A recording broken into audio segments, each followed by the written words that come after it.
welcome back to another episode with Fight Night Picks. As always, we're brought to you by SimBody. Vertiball is now SimBody. If you head on over to their website, simbody.com, you're going to get all the great products that you know and love, including the SimBody Vertiroller and the Vertiball that you have seen most likely here in studio. Look at that. Place it, lock it, attach it, Vertiball, all sorts of great stuff over there if you want to roll out those old tired muscles and you don't want to go with that old lacrosse ball. They're also coming out with that very new product that you can see right in front of you. And if I head on over to my cart, look at that. I've already got a Vertiball over there. Little bit of a deal right there. And if you hit the try for 60 days risk-free, use the promo code FNP, you're going to get 20% off your order with that code FNP at simbody.com. You're really, really helping out another local company here in New Brunswick, Canada. Can't wait for it. The new name, SimBody at simbody.com. And as we always say, let's get into it. And if you haven't done so already, make sure you check out our website, fightnightpicks.com. All sorts of great stuff over on the site, including those full card previews and predictions that you know and love, episodes of Early Stoppage, old interviews,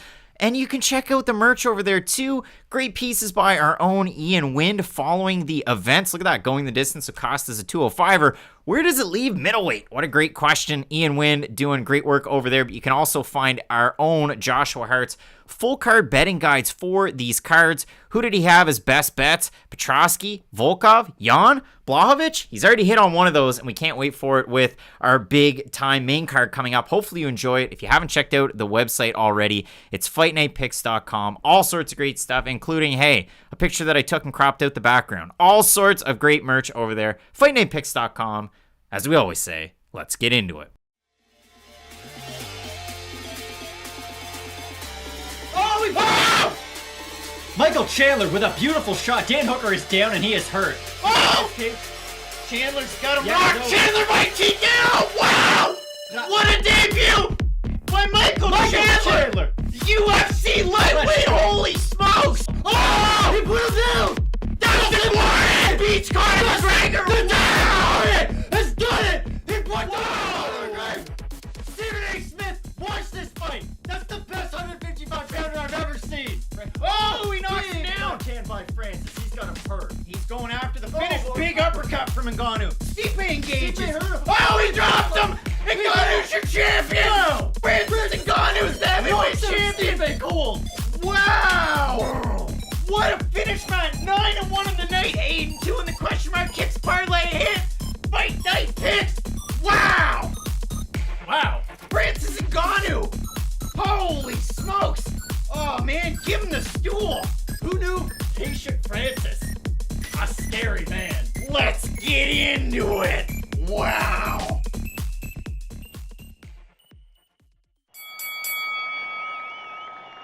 Ladies and gentlemen, recorded in Fredericton, New Brunswick, Canada, it's time for Fight Night Picks with your host, Craig and Matt Allen. And just like that, we're back. We're ready for UFC 267, and I might move the camera around a little bit because you can see the far end of the bookshelf over there. But Matt, I'm really looking forward to this. I mean, listen. It's the new studio. We're having a lot of fun. I've switched some stuff around. I guess I got to make it a little bit bigger.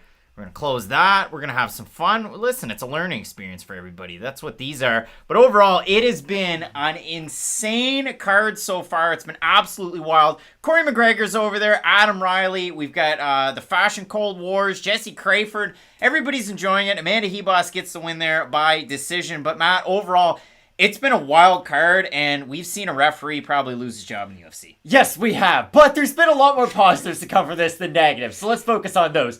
There's been about 4 fights that all have a genuine claim to being fight of the night right now, and that's not something we normally say leading into the main card. Normally you have that one leader where it's like, okay, this is sort of the consensus pick for fight of the night. What will replace it? I mean, we could have an argument and sit here for the entirety of the next broadcast just arguing about how good the previous fights were. Like, the Duraev fight, amazing. Takugov, Hamosh, an amazing fight. Like, hopefully, if the main card's half as good as the prelims, we're going to have a lot of fun stuff to talk about. It's been absolutely wild. Phoenix Grays over there in the chat as well. And listen, it's been absolute insanity so far. We've had great prelims, whether it was even that Hibash Janjidova fight back and forth, but Takugov, Hamosh, they went back and forth. And really, it was Takugov with all of that pressure. But the biggest thing, a question mark kicks parlay hit again over a round and a half in each of those first two fights. If we go back to it, I mean, Hu Yao Zhang did not stand a damn chance other than the fact that Andre Petrowski has no cardio, but he seemed to muster it out. Hu Yao Zhang's done, right? Yeah, you can't lose 3 in a row. I would, okay, yeah. No, that's it. But overall, it was definitely a great one. You go back to that first fight, all sorts of fun there too. But overall, it's been a great slate of prelim fights here with the Fight Night Picks Fight Companion. We're going to be joining you live. We're going to be talking about the fights as they go down. Now, if anybody's never been here before, and I see you over there, Corey McGregor, $10 in the super chat. You had a good prelim. Appreciate that. I'm going to show you what we're going to do. So, you see the setup that we have here? We might actually move a little bit closer in the middle. But what we're going to do, I'm going to turn the middle logo out. And then you get the 5-minute timer. Now, with that 5-minute timer, if there's an eye poke, if there's a nut shot, I can just go like so. I can pause it, and then we can get right back to the action as we go on. So it should be a very, very good card. Of course, headlined by none other than Jan Blachowicz taking on Glover Teixeira. But when we look at this card, that's the thing, and I see the comment over there from, who was it? It was Kurtar saying every favorite's winning so far. I believe they have. I had a couple of underdogs that didn't hit. I guess Olashechuk was really close with Gamzatov. I think he was the underdog. Janjidova in that fight was very close. So very interesting stuff that we've had so far tonight, but overall, just an amazing card. And this main card, I can't wait for it. It's a pay-per-view up here in Canada for us. If you're in the States, you have ESPN Plus. It's free.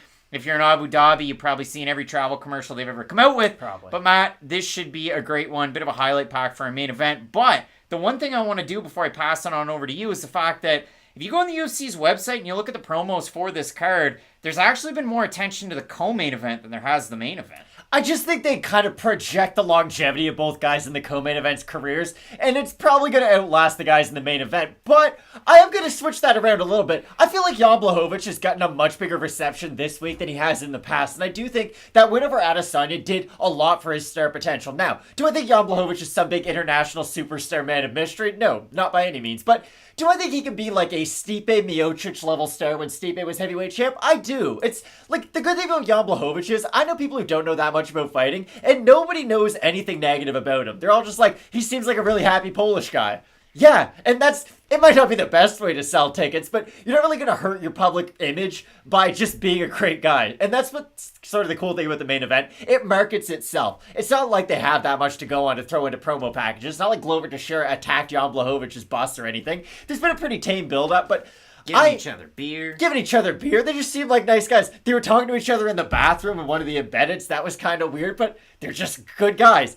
The co-main event is such an exciting fight, though, and when you look at Corey Sandhagen, I know it kind of sucks. He has a loss to Aljamain Sterling, he has a loss to TJ Dillashaw, but the loss to Dillashaw is such a close fight, and I know a lot of people looked at that fight and it was, okay, whoever wins this is deserving of a title opportunity, and it is unfortunate, of course, Dillashaw, injuries and whatnot, but I'm still excited for Sandhagen versus Petr Yan. I think Sandhagen is going to offer Yan a really unique look and a really unique wrinkle in this division.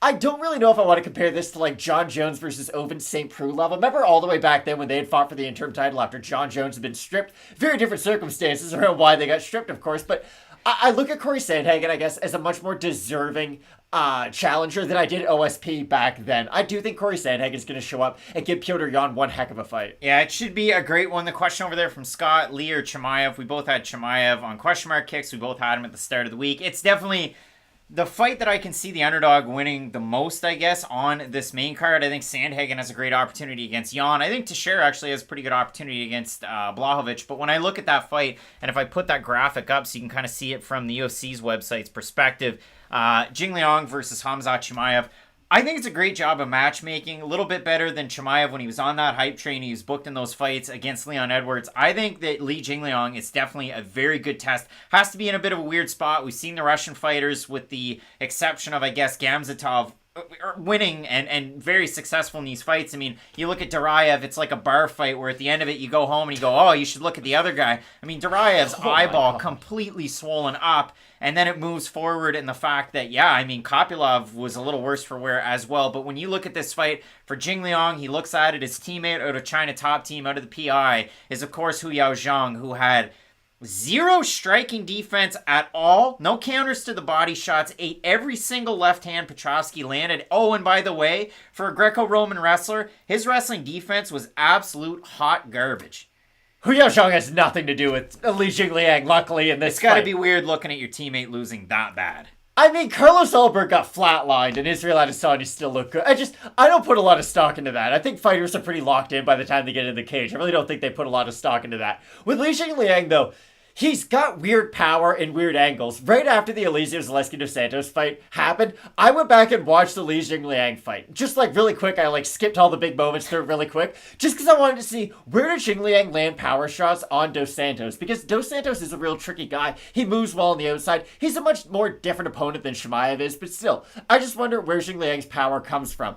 It is those weird in-betweens where he catches his opponent kind of, oh, I'm half dedicated to the takedown attempt, I'm sort of striking. It's when his opponent has sort of, I guess, doubt on any of their techniques, that's when he is able to capitalize. So it'll be really interesting to see if he can catch Chimaev in one of those in-betweens, one of those hey, I'm kind of feinting my wrestling and I'm pulling out of the exchange. That's where Jingliang is at his most dangerous, but the problem is when you're fighting a guy like Chimaev who has such great forward motion, who has such dangerous punching power that you really have to respect, I think it's going to be tough for Jingliang to really, I guess, plant and start to land with his own power. Moving back and looking at salon quality Volkan Oezdemir here in front of us, taking on Magomed Ankalaev, whose haircut, I feel like it just stays the same, doesn't get longer, Brian doesn't get shorter. Urlacher would be proud of Volkan Oezdemir. Yes, he would. But for Oezdemir, big time fight coming up. We get the question, when does it begin? And then end before that. But, I mean, the fights are on their way. We have Ankalaev, Oezdemir coming up first.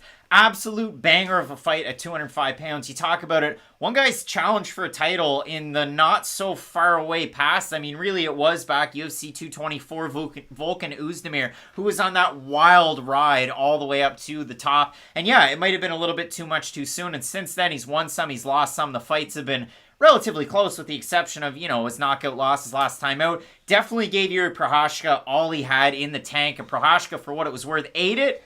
And then turned his head away and just kind of made a mockery of the whole thing. It has to be awkward for some of these guys, too. When you look at that, you had that fight, and then, oh, by the way, that guy's going to show up on Fight Week weigh-in as an alternate exactly on 205. So good on Yuri Prochazka. A little bit better job than my guy Damir Ismagulov did. But I absolutely love this fight. It should be fireworks. You got Joe over there in the comments section saying Ankalaev gets it done here, I reckon.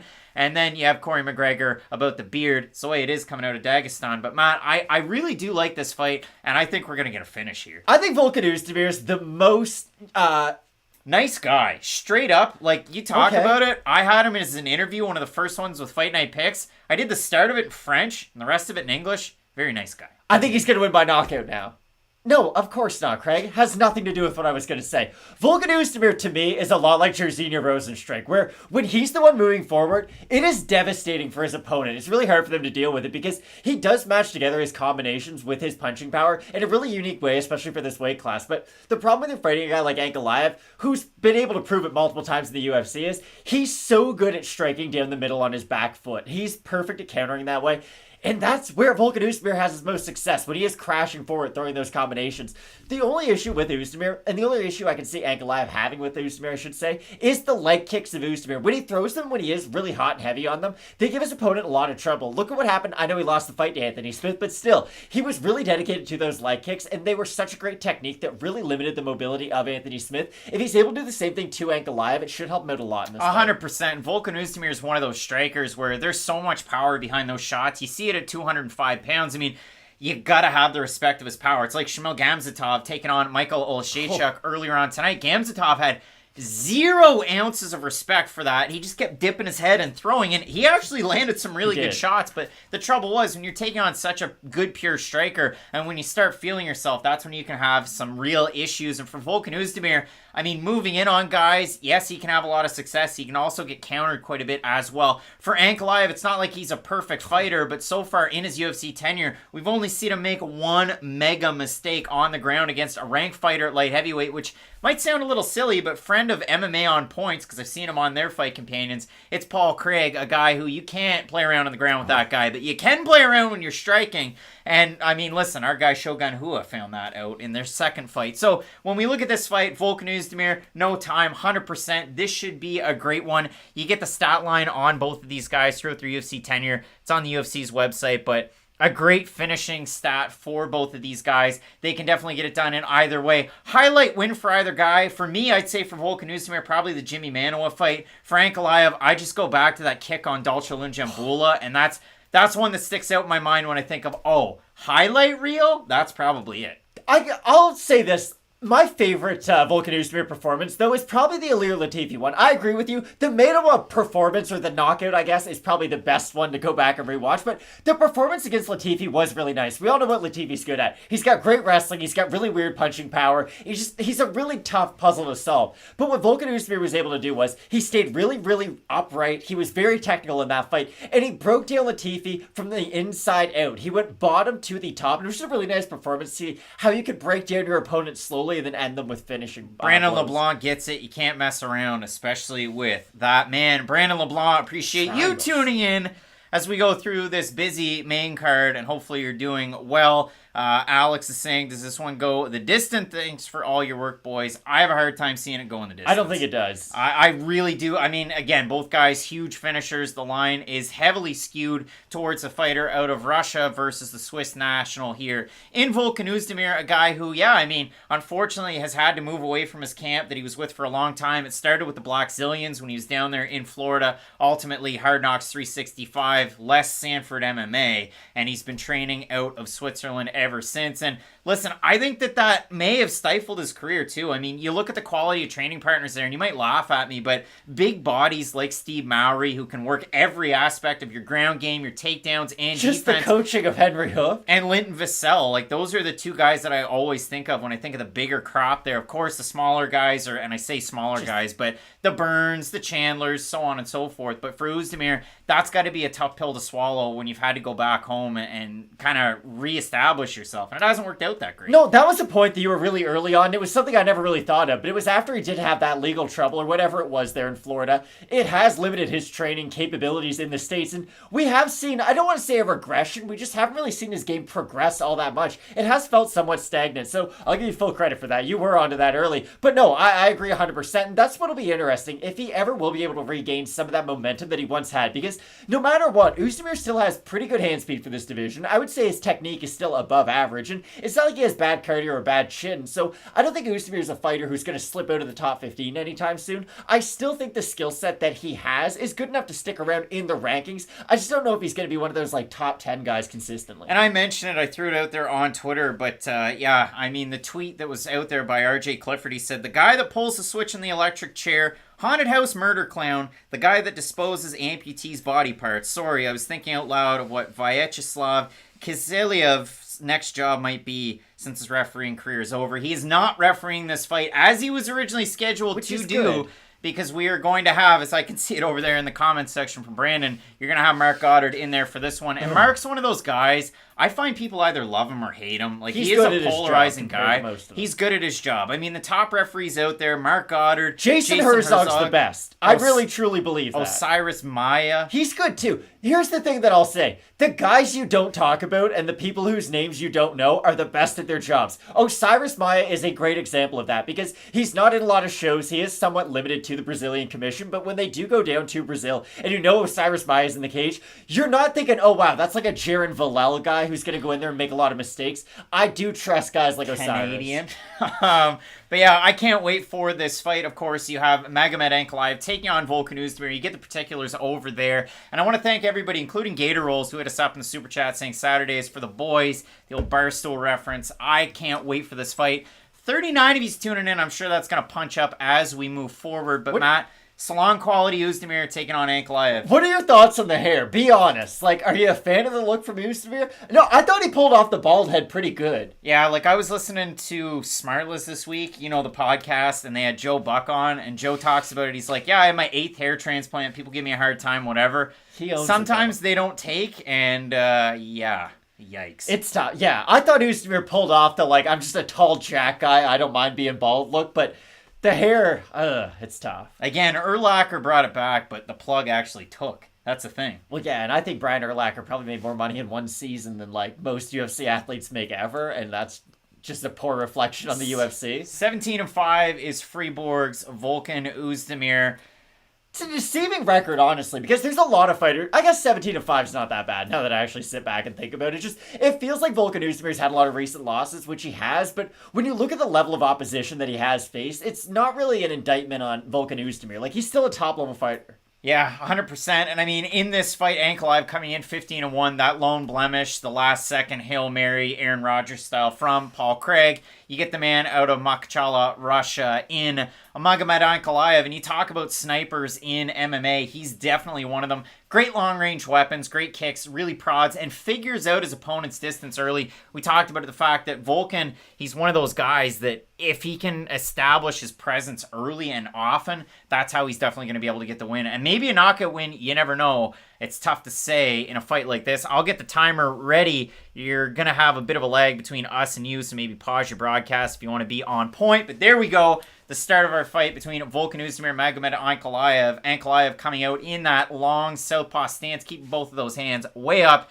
And again, for Oezdemir, incorporating a kick against a guy like that could be a big game changer. I do think that's going to be an important part of his game plan, because if you can get Ankalaev moving backwards with a compromised leg, you are really going to limit a lot of that footwork that Ankalaev possesses. And if Volkan Oezdemir can somehow slow down Ankalaev, that'll make landing his power punches a lot easier. Oezdemir doing a really good job at cutting off the cage early, but then you have Ankalaev fighting his way out of that corner. And for Oezdemir, it's a lot of hand position for both these guys so far. Mark Goddard's one of those guys. He can't mess around with the fingers outstretched. He will take a point, and he is very vocal in the cage when those things happen. Of course, a lot of people would like to see the curved gloves, myself included, but we play on. And I mean, for Oezdemir in this circumstance, so far, he's starting to play his game. Oezdemir is doing a good job cutting off the cage, but I'll be really interested to see how does Oezdemir respond to the blitzes of Ankalaev, because every time Oezdemir does establish his range, he starts moving in and then Ankalaev responds with 2 or 3 shots, but Oezdemir's landed big flurry. Oezdemir doing a really good job. He continues to land. He's looking really aggressive. Flying knee from Volkan Oezdemir. Wow, he almost caught Ankalaev clean with that knee. He got up and high and tight on that one. He has got hops on him. Where did this guy get the athleticism? Wow.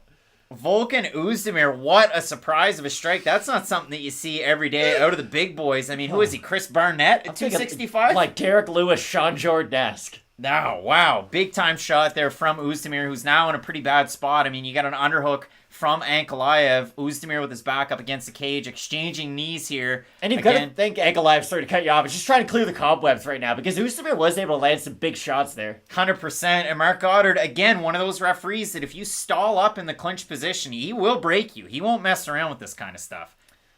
Oezdemir doing a good job, and he's out. Eats a counter for his advance. That was a really nice shot by Ankalaev, catching him on the exchange there, on the break from the clinch. Good job by Oezdemir so far. Closing in 2 minutes and 50 seconds remaining in your first round. And I mean, yeah, bit of a surprise here. Really aggressive Oezdemir. You got to know he's got his back up against the wall. The results lately haven't been all that great. Exactly. And both guys only throwing power shots so far. We have seen a few jabs on both sides, but for the most part, it's Oezdemir leading in with the right hand, and then Ankalaev trying to respond with 2, 3, 4 counter shots. And I mean, the best thing to do against a long-range guy is to close that gap. Oezdemir just shooting those hooks out there like it's nothing. And Oezdemir does have a weird way of throwing his punches. It does somewhat look stiff, but goodness when they land. 100%, and we're going to see that in our next fight too. Li Jingliang taking on Khamzat Chimaev. Oh! Big left straight from Ankalaev. Oezdemir's hurt. Oh, head kick there from Ankalaev. Wow. Oezdemir is wobbled. That was a big shot by Ankalaev. Really good job by Ankalaev, but it looks like he's kind of recovered enough. He's still trying to plot ahead, but those hands starting to come down a little bit. Yeah, he's not as light on the feet as he was there. That was a big shot by Ankalaev. That's really going to change the tide of this fight. Momentum's already shifted. You can see Oezdemir not really pressuring as much, but he is doing a decent job moving his feet. A little bit of an L step there.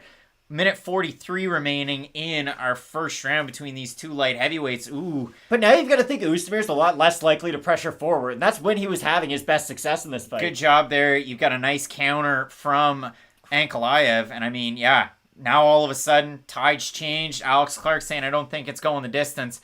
I don't either. I mean, both guys have had their successes in this first round. It's definitely been Oezdemir. Really nice step in. But the problem with Oezdemir is he is just trying to overreact and throw just the big shot. He has to set up his power shots because Ankalaev can see the big right hand coming from a mile away. 2 big shots right down the middle from Ankalaev there. Really nice leg kick from Oezdemir. He needs more of that, though. He can't just rely on that one kick, sort of appreciate his work and back out. He needs more volume on those types of techniques for them to really pay off. Less than a minute remaining in our first round. Really nice try. Again, it's that step-in right hook that Oezdemir's trying to land. But again, right there, it was the kick off of Ankalaev that stopped it. So Ankalaev looks like he's already kind of started to download the game plan. Now he's the one that's plotting forward out of the southpaw. And this was our big point all week. It's a guy who throws shots right at the middle, who goes like just from point A to point B, has no fat on his technique, is going to land faster than the guy who's making that big looping shot. Yes, hooks have more damaging effects, but those straights are going to get there a lot faster. Left cross lands there for Ankalaev. 23 seconds remaining in the first round. Both guys, again, have had success, but it was a bigger moment, and I'm sure the volume's going to be close, but Ankalaev the one winning the round unless something else happens. Another big left straight by Ankalaev. Ankalaev rocks Oezdemir, 10 seconds remaining. Are we going to see a final flurry? Other than that initial flurry from Oezdemir, he hasn't had a lot of success, especially throughout the last 4 minutes of this round. He really needs to start going after Ankalaev a little bit more. Now, that's a lot easier said than done. He has eaten a few really big shots, but he's having zero success moving backwards, whereas at least when he's moving forward, he's able to land a few shots. The thing for me, I threw this graphic up there from the UFC's website, but when you look at it right there, you see the total strikes and then significant strikes. It really is tough to tell what's a total strike, what's a significant strike, but you can definitely see from the highlights, the montages, and just the fight that we all watched right there, that was definitely our 10-9 round 1 for Ankalaev. Oh yeah, I agree 100%. Oezdemir, again, he had his moments. He landed that one big shot early on, but the problem was that he landed his big shot and then he was never able to get the momentum back, whereas Ankalaev kind of started out almost behind and then made up that lead again. So it'll be really interesting to see how Oezdemir brings the momentum back on his side, because I doubt he's going to be able to secure a takedown. Unless he goes a lot to the clinch, it'll be really interesting to see what his game plan is, because he hasn't shown the ability to strike on the outside with Ankalaev. All right, we're getting set for our second round. Appreciate everybody so far tuning in. You can toss us a like. Those are free. I remember I was going to say, do you think Glover Teixeira was watching Daria's performance earlier, being like that Spider-Man meme? Like, oh, get dropped, go directly into mount? Yeah, you got to think What a game plan. I'm going to get you the timer up here. There we go. We get set for a second round. Ankalaev with a lot of success there in that first round. They show the graphic for next weekend's UFC 268. What a card coming up from MSG. I'm really eager to see fights back in New York, a market that they've really, really tried to push. Yeah, they have. Well, it was so weird how it wasn't legalized there, and then now it is, and it's all good now, though. Oezdemir really trying to crash that distance, eat some knees for his trouble. Pops that lead hand out of there looking like a hockey fight. So this is the problem right now. Ooh, Oezdemir just ate a big time left hand. Oezdemir hasn't had success at any of the 3 ranges of striking. He hasn't done well on the inside in the clinch. Ankalaev's had his way with him. He isn't doing well on the outside, so I don't really know where Oezdemir goes from here. He might have to just mix in the takedown attempt just to make Ankalaev think. That's the second head kick attempt. We had one late in the round from Oezdemir, and Ankalaev can see it coming from a country mile away. I mean, it's not worked for Oezdemir, who's now switched over to southpaw here. And again, Oezdemir, those are just lazy kicks, but that's the thing. He's just trying to throw his one-punch techniques. He's not setting them up at all. And it's not like Ankalaev's doing a lot in the open space of this fight. It's just every time Oezdemir really connects himself to a technique, Ankalaev's making him pay for it. Really, really tricky. I mean, both guys collide there in the center, and in the flurry, it's Ankalaev landing a little bit more. 3:45 remaining in the second round. Oezdemir still trying to go to the well, investing in those leg kicks. Now it's Ankalaev that switched stances, working out of the orthodox. With Oezdemir in the southpaw, a totally different look from where we started this one. I don't like these naked kicks from Oezdemir, and this might be an over-exaggeration, but hear me out. Even a guy like Paulo Costa would be able to make him pay for that. Like, if you're just throwing the leg kicks, you're not balanced whatsoever, and if a guy flurries on you, they're going to be able to land clean. Eating a right hand there is Oezdemir, who looked down at the feet as he did it. And yeah, you can see a little bit of redness and a cut by the eye of Oezdemir. Man, this is a really, really tricky fight for him, because so far, pretty well everything, except for those leg kicks that are starting to land on that inside knee of Ankalaev, it just really hasn't worked all that great. And I mean, Brett Z is saying those leg kicks are adding up for Volkan. Ankalaev's leg is looking red. 100% it is. Really, another nice one lands for Oezdemir. He needs more than them, though. He's just throwing out these naked leg kicks, and I don't think one leg kick is equal to the one left straight that Ankalaev seems to be countering him with. Balabek asking what we're drinking. I've got a cafe mocha. A bottle of water and a large Red Bull. Big time. Halfway We get through wild. our second round. This one a little bit closer than the first. Oezdemir going back for that head kick there. I don't like these naked kicks, though, and I know this is a big Paul Felder point that he brings up all the time about how he likes it when guys set up their kicks, but it's something I really dislike when guys just throw out lazy kicks all the time. It's an easy way to get countered and put away. Big time round here for Oezdemir, who's starting to land some volume in the second round. From Ankalaev, we haven't seen any of those long-range weapons find a home. No, we haven't, and that's the thing about Ankalaev. Like, if he fought Anthony Smith, for instance, just a guy who's really busy on the outside, I do think Ankalaev could struggle in that type of a matchup. I know people, I've said this before, and a lot of people think I'm crazy for it, but I do think really active guys on the outside would get the Ankalaev trouble. Ankalaev finds a home for that left hand, but again, for Oezdemir, there was 1 second there, about 20 seconds ago, where he went for a good shot, and then he backed out of it, didn't commit to it. So a little bit of an odd one where he has had the more success in this round. It's been odd for Oezdemir so far. I don't really know what stage of his career he's in. Like, if Oezdemir loses this fight, it's going to be one of those, okay, well, we're going to give you a borderline top 15 guy, and hopefully he'd be able to pass that test, but he hasn't really had much success in this fight other than a few leg kicks, and that's been about it. Ankalaev popping the jab in there. If it ended right now, Oezdemir's done a great job. He did eat that right hand. A little bit of blood trickling from that left eye of his. Ankalaev going for the takedown, and he gets got good takedown defense, too. It's not easy to just go out there and take him down. No, and a great job of Oezdemir to get back up to his feet, right over to the cage. I mean, yeah, he's one of those guys that... very fleet of foot, but he's one of those guys that's sound enough defensively that he doesn't freak out. Now, obviously, that Smith fight's the one that you kind of go back to, but against a guy like Ankalaev, what he just did is a lot easier said than done. Oh, I don't think Volkan Oezdemir is a bad defensive wrestler by any means. His defensive jiu-jitsu is questionable, to say the least, but if we go back to the Daniel Cormier fight, now, yes, DC had his way with him once it did hit the mat, but go at least watch the first round of that. Volkan Oezdemir does a really good job of defending the single leg attacks from Daniel Cormier, so I do think Oezdemir has decent wrestling defense. A lot of people look at him and they're like, oh, that European striker probably can't wrestle, but it's not the case at all. 20 seconds here, closing in on the end of the round. Ankalaev expending a lot of energy. He's got his hands locked there around the waist of Oezdemir.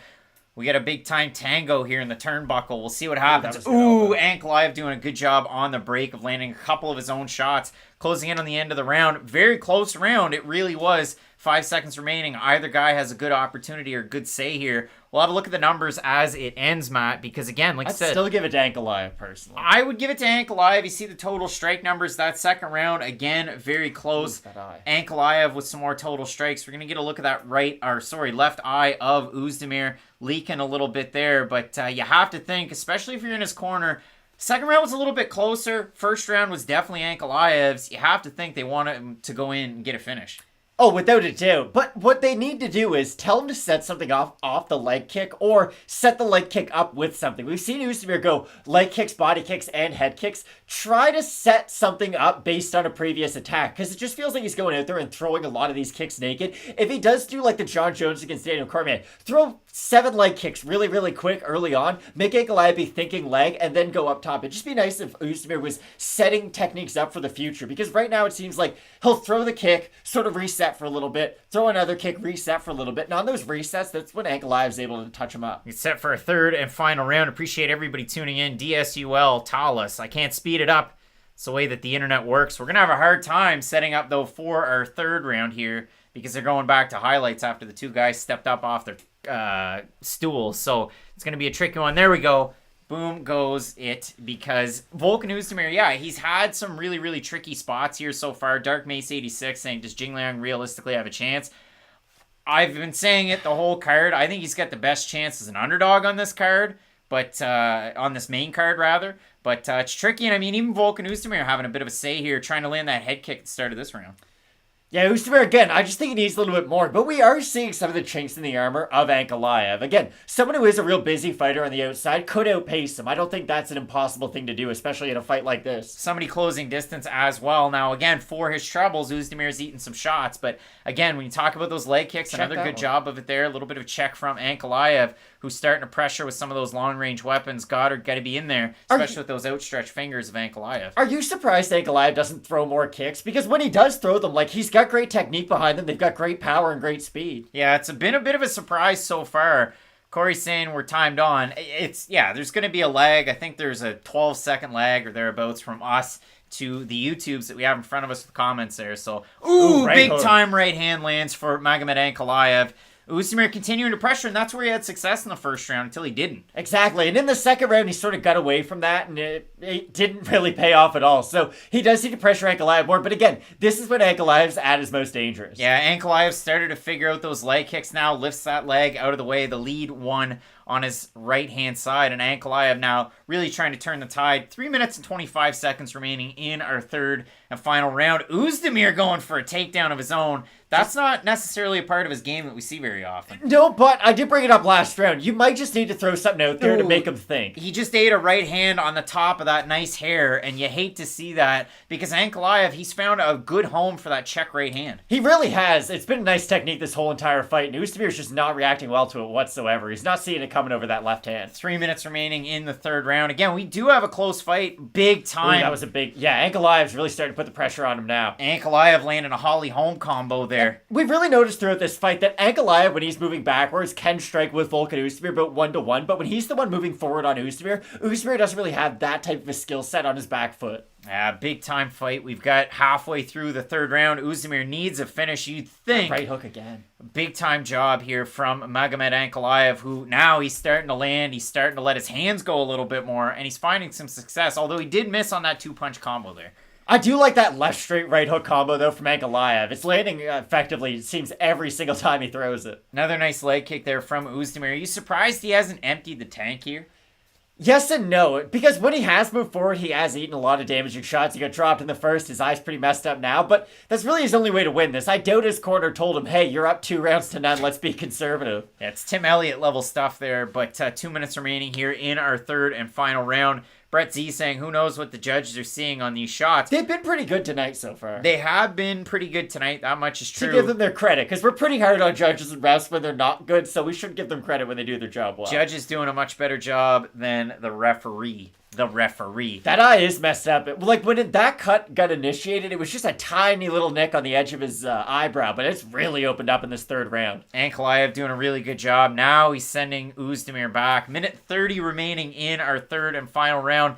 This hasn't necessarily been the blood and guts that we got on our undercard, but it's definitely been a technical chess match. I was just about to say, very technical fight from Ankalaev so far, and he has looked great against a really dangerous fighter in Oezdemir. This is one of those fights that, again, we have a minute 15 remaining in the round or thereabouts, and Alex is saying needs a finish in this one. I did expect us to get a finish, but so both guys have played it technical. Do you even think, if Ankalaev wins this fight, how close are you to a title shot? It is interesting because I don't have a good, temperature gauge for what the hype is around Ankalaev. I think he's a really good fighter, but we have seen him struggle in a few matchups. Again, it's not like his fight against Krylov went off without a hitch. That was a fairly competitive fight for the most part, and he has that loss to Paul Craig. So, again, I've brought up the Anthony Smith fight a few times because I think it'd be a really interesting matchup. You have the much more superior power puncher in Ankalaev, but Anthony Smith is such a busy fighter from the outside. I think it'd be a great fight. Ankalaev starting to really land here in this final minute. 30 seconds remaining in the round. Phoenix saying didn't expect them to tire out in the first round. True. It's just been, hey, I don't want to get hit. I don't want to get rocked. This is what we get. Good jab by Ankalaev there. See, when he is the busy fighter on the outside, it looks great. He just doesn't do it often enough. Yeah, that much is definitely true. 15 seconds remaining in the round. Expect a big action out of either guy. Ankalaev pressuring. Goes for the takedown against Oezdemir. Does he have his hands locked? Nope. He's just got one leg. 4 seconds remaining. Shoulder strikes from Oezdemir. That's going to be all that she wrote. So we'll throw it on back to the numbers. They don't really tell the whole story. I mean, if you look at it in my eyes, 30-27. 30-27, at worst a 29-28 for Ankalaev. Doubled up on the strikes, and that's where the majority of that fight took place. But yeah, that's a decent win, a quality win to add to the record of Ankalaev. And for Oezdemir, he's in that tough spot where unless he knocks a guy out, he has a hard time winning decisions, especially 3-round fights. Yeah, I don't really know where Oezdemir goes from here because it's been a really weird career trajectory. Tyson Pedro. Does Tyson Pedro fight anymore? Where you at? That's like calling out Lance Stevenson to a one-on-one. Where is he? Nobody knows.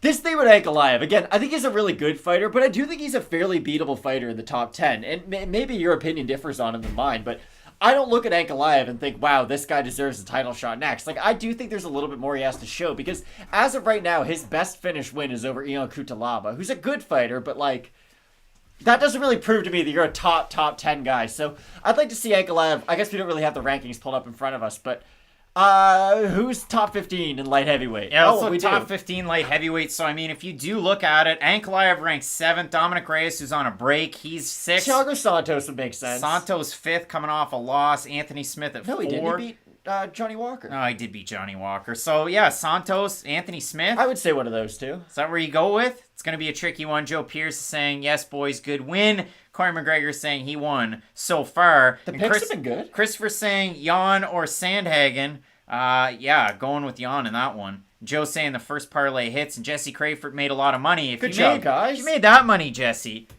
I mean, hit up the super chat, bud. If you can, only if you can. But you're putting yourself out there. I'm gonna tease you. All right, we get the final say here from one Joe Martinez as to who won this decision. DC's in the cage to interview the winner. Pretty clear cut. That's gonna be a neat one. I think, yeah, you're going to get a unanimous decision win here for Ankalaev. And if he doesn't, I would be the most surprised person on the face of this earth. Sure, Magomed Ankalaev, your winner on this one, Matt. So, again, not much of a big surprise there. He definitely did kind of get through some adversity. 30-27, 30-27, 29-28. All your judges. And Dark Mace 86 saying, big fan of your stuff, by the way, guys. I basically watch your stuff before every fight. Thank you. So far on average. Well, I definitely appreciate it. It's been going good lately. It's been going really good lately. Ever since that 181 card, you needed one to drop you back down to earth to go right back up again. So that's really been the big rebound and the one anomaly there. But yeah, it's been a lot of fun so far. And Magomed Ankalaev, longest win streaks, the guy at the top, doesn't even matter. So Lyoto Machida, Chuck Liddell, and Magomed Ankalaev. Jesse Crayford hitting up the super chat. There it is, Jesse. Appreciate that. You guys are great. That means a lot. You definitely are great. But again, Frank Ankalaev, yeah, maybe Santos, maybe Smith. I mean, like those fights. Where do you see him tested in a fight versus Santos? That would be an interesting one. And honestly, that's one of those fights where there's like a 20% chance it's terrible. Like, where Ankalaev's on the outside, Santos is throwing like a few leg kicks, just sort of pitter-pattering, and both guys are using their movement on the outside. Now, there's the flip side of that fight that's like Jimmy Manuwa, Thiago Santos, part 2, but I think it'd be a really good litmus test for Ankalaev because right now, again, he's one of these guys where if you just want to talk about the positives, it looks phenomenal and it seems like a guy who could be a multiple-time champion, but there are some holes in his game. He's not the busiest guy. He has good power, but not great power. He doesn't throw He has good kicks. I'd say I actually really like his kicks. He doesn't throw nearly enough of them, though. And his grappling is, I don't want to say completely suspect, but it is somewhat untested against some really high-level wrestlers. So I need to see more out of Ankalaev, I think. So we move it on into our next fight. It's the return of Khamzat Chimaev taking on Li Jingliang. And Matt, I talk about fighters that, I get excited about or fighters that I'm looking forward to making their UFC debuts. And Khamzat Chimaev was one of those guys. Was because he comes into the UFC, wins 3 big fights in a row, all by finish. And you look at the fights that he's had so far, 2 quick wins, one over John Phillips, one over Gerald Mearshart, and then his fight against Reese McKee, a guy who held a lot of water with the two of us. He really did, He man. did. And you look at the way that he was able to win that fight, especially just kind of flowing in a way that you would almost expect him to win. It was a great one for Chimaev. Now he comes up against the toughest test on paper as far as well-roundedness in a guy like Li Jingliang in the return back at 170. You give him a guy with a ranking next to his name that's not too high up. We have a big-time fight coming up between Li Jingliang and Khamzat Chimaev here. I'm really excited for this matchup. With Chimaev, it'll be interesting to see what version of him we do get. Are we going to get that crazy, aggressive, I'm a boxer, going to try and knock you out with the one punch? I'll be curious to see how early he does shoot for a takedown, because let's say he goes for the initial takedown, he's able to secure it on Li Jingliang, then we probably know how this fight's going to go from the first 10 seconds in. But if he does play the striking game with Jingliang, especially early on in the fight, it's going to be dangerous. Like, Santiago Ponzinibbio, to me, is one of the absolute best strikers in this division, and Li Jingliang was able to knock him out cold. Even look back to earlier on in the night, Alicia Zaleski dos Santos is one of the... I almost said one of the better fighters in the division. I gotta stop myself a little bit. He is a very, very talented fighter and an extremely fun fighter. And Li Jingliang put an absolute beat down on him. So I think Jingliang has a very high ceiling, but we're gonna really figure out a lot about both fighters in this one. Phoenix, that'd be a great fight. Shavkat Rakhmonov and Khamzat. It all depends on can Shavkat stuff some of those takedown attempts? And that'd be a great fight because technically striking, I mean, Shavkat with some of those long-range weapons, he's such a fun guy to watch. So I'd love that one. When I look at this one, yeah, I mean, the odds, are you silly?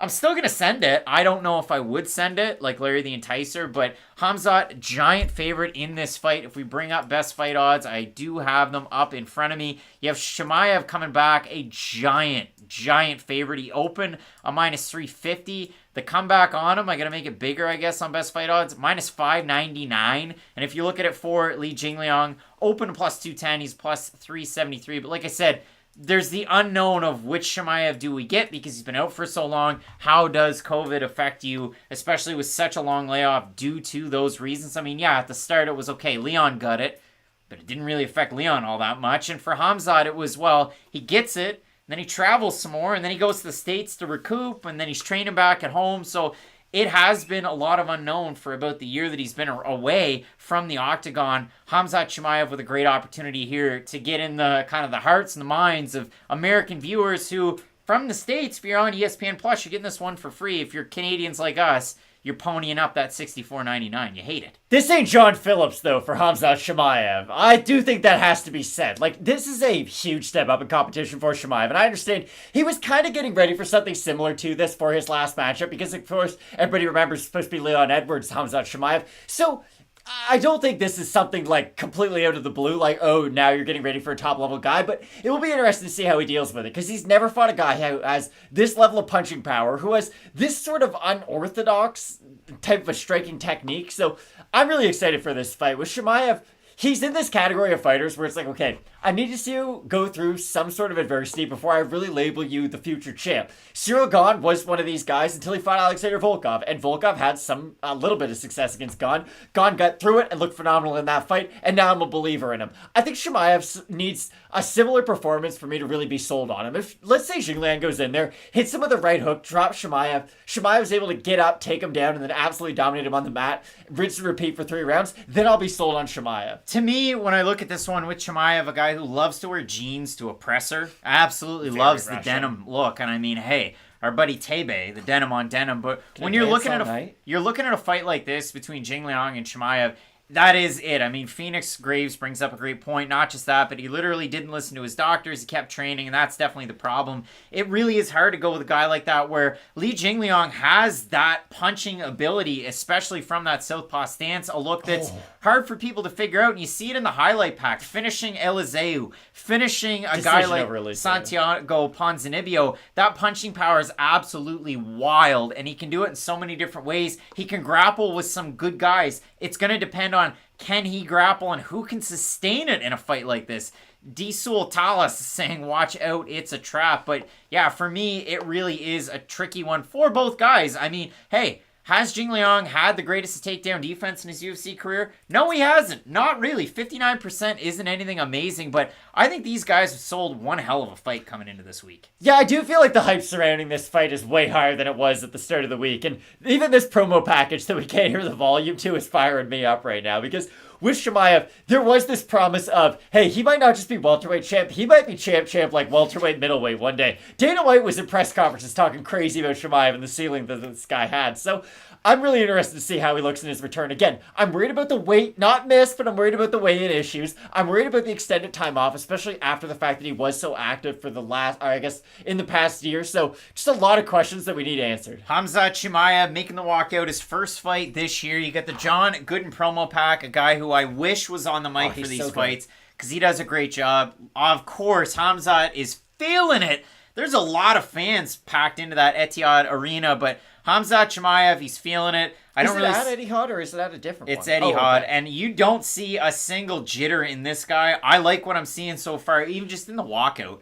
Confidence is key in life, not just in fighting, guys.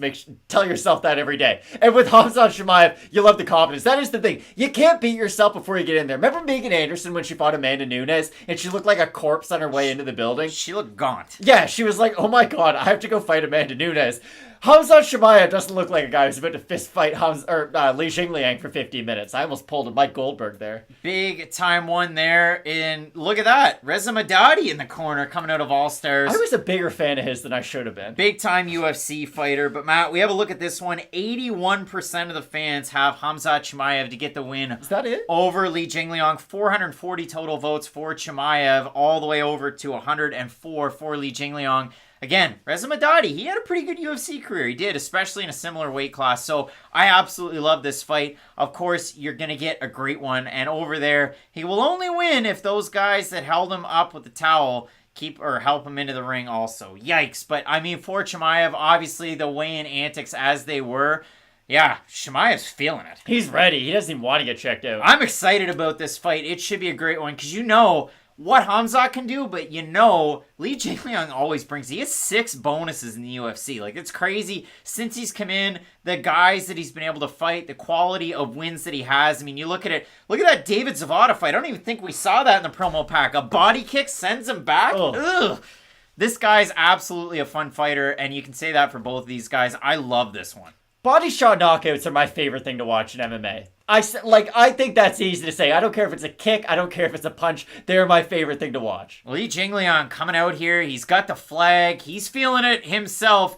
Maybe not as loose as Hamzat, but both guys fight as they walk out in a little bit of a different way. But yeah, I mean, you have to think with a win in here, if we're trying to predict, hey, who are they going to take on? You look at the rankings at 170 pounds. Your champion's Usman. He's matched up with Covington.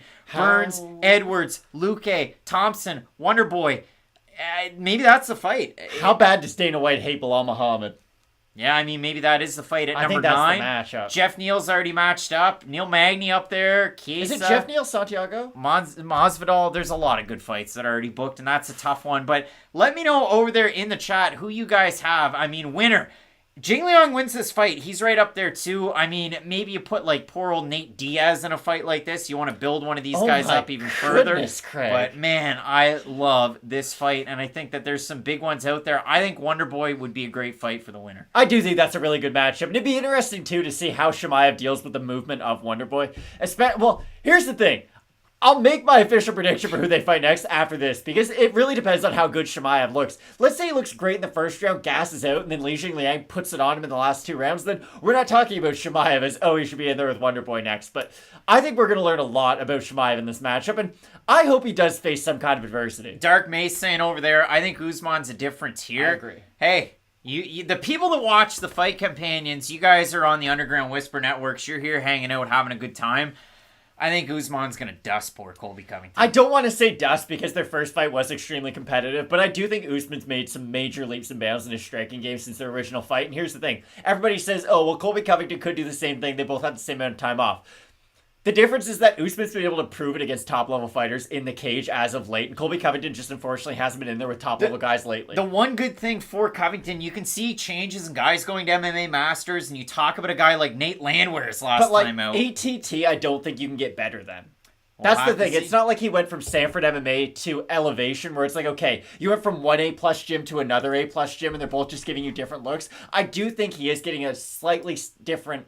I would honestly say a step back in training partners. Well, we'll have to see how it's going to go. These two guys, Li Jingliang taking on Hamzat Chimaev. Big-time fight feels at 170 pounds. Both guys here at 171. Voodoo saying Leach is getting the knockout. Let's get into it. Shavkat would be awesome. Talking about Shavkat. But, yeah, I think once we're already talking ranked fighters, it's just tough to make that fight. But... maybe the loser gets Shavkat. I'd be cool with that, too. He deserves someone in the top 15 soon. Hey, that little man, Michel Prazeres. Yikes. The Duran win of 170. And Duran, I'd like to see him fight Phil Haas. I mean, Haas and Curtis is already the fight, so Duran, see you later. But why you don't hear Daniel talking about him that much anymore. You just don't. I don't know what you want from me, Craig. Way it is. Brett Z saying the first guy that targets Usman's knees with kicks. Yeah, that's weird. I mean, Usman talks about it all the time. Covington definitely not a giant kicker, so we'll see what happens in their fight. But I really do like that rematch. You gotta think about what comes from somebody kicking his knees more. That's giving him more windows and more opportunities to then take his opponent down. Is that really something you want to do against a guy like Kamaru Usman? That's the thing you always have to think about, because he's such a smart fighter that anything you do, he's gonna have a counter move to. It's like Hakeem Olajuwon in the paint. He was like, okay, I have all my moves, but for all of my post moves, I immediately have a counter move too, because once the defender does pick up on it, I've always got my plan B. Usman's able to go from plan A to plan B because he he has upgraded his striking to a certain point where he doesn't just have to rely on his wrestling anymore. That's my thought on the whole kicking his knee thing, because I have heard that brought up a lot in the past, but I always think, okay, if you just decide to start kicking Usman more, you're going to waste a lot more of your own energy, and you're going to give him a chance to take you down. We get set for the first round. Chimaev taking on Li Jingliang. Both guys taking center of the cage. Southpaw look. Ooh, big time telegraph takedown from Chimaev. And Jingliang keeping it standing. Chimaev bringing him over to a corner. Taking him for a ride dumps right him, now. and he's down. Now he's got the back, and he's talking. And he's talking as Chimaev already. This is some like Ben Askren Koreshkov stuff where he's like riding him, yelling USA. I mean, look at that. Like, you had Jingliang coming out big time, and all of a sudden, Chimaev changes levels. I respect it. You rarely see a takedown that telegraphed and that easy for a guy like Chimaev. I wouldn't say it was telegraphed from Chimaev's point. It Telegraph from Jingliang towards sorry. Chimaev. Yeah, it was just really nice timing by Chimaev, and it just shows that, hey, he's not coming in here just trying to knock out Jingliang. He's willing to do anything.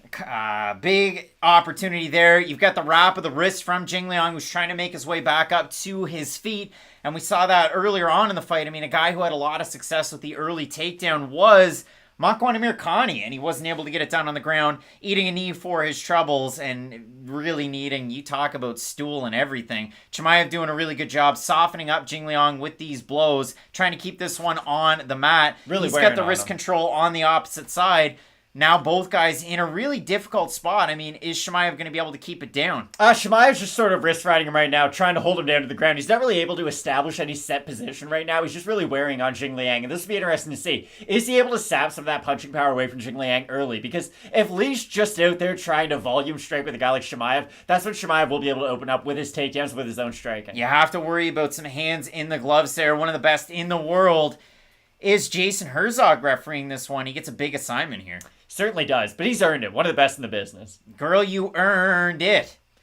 Good strikes by Chimaev, though. And he's got that left leg of Li Jingliang locked up, so he's not really able to extend it to get back up to his base. Now he's away from it. He's working on the opposite side. Jingliang just turned himself more into this attempt from Chimaev. Well, he just had to scramble in some kind of a direction. He couldn't really do what he kept on doing. But he needs to use the cage to try to scrape Chimaev off of his back. He can't allow Chimaev to get in between him and the cage. Chimaev's got both hooks in. He's going to try and flatten Jingliang out. He's going to probably almost got him flattened all the way out. Now he does. Now it's going to be Jingliang's prerogative to get out of this position because Jason Herzog's not going to allow him to take too many more shots in this. And they could stop this fight. He's not really going to be able to get out of this position. Oh, big shots landing just there. landing ground and pound from this position without Li Jingliang making any kind of an attempt to get out of it. They could stop this fight. I know these aren't like the most vicious knockout shots. Chimaev's going for the neck. Yes, he's got the submission attempt in. That's going to be all she wrote right there. Chimaev's got it all the way. Li Jingliang has a plan B to get out of a submission or two, Craig. He did wink his eye there.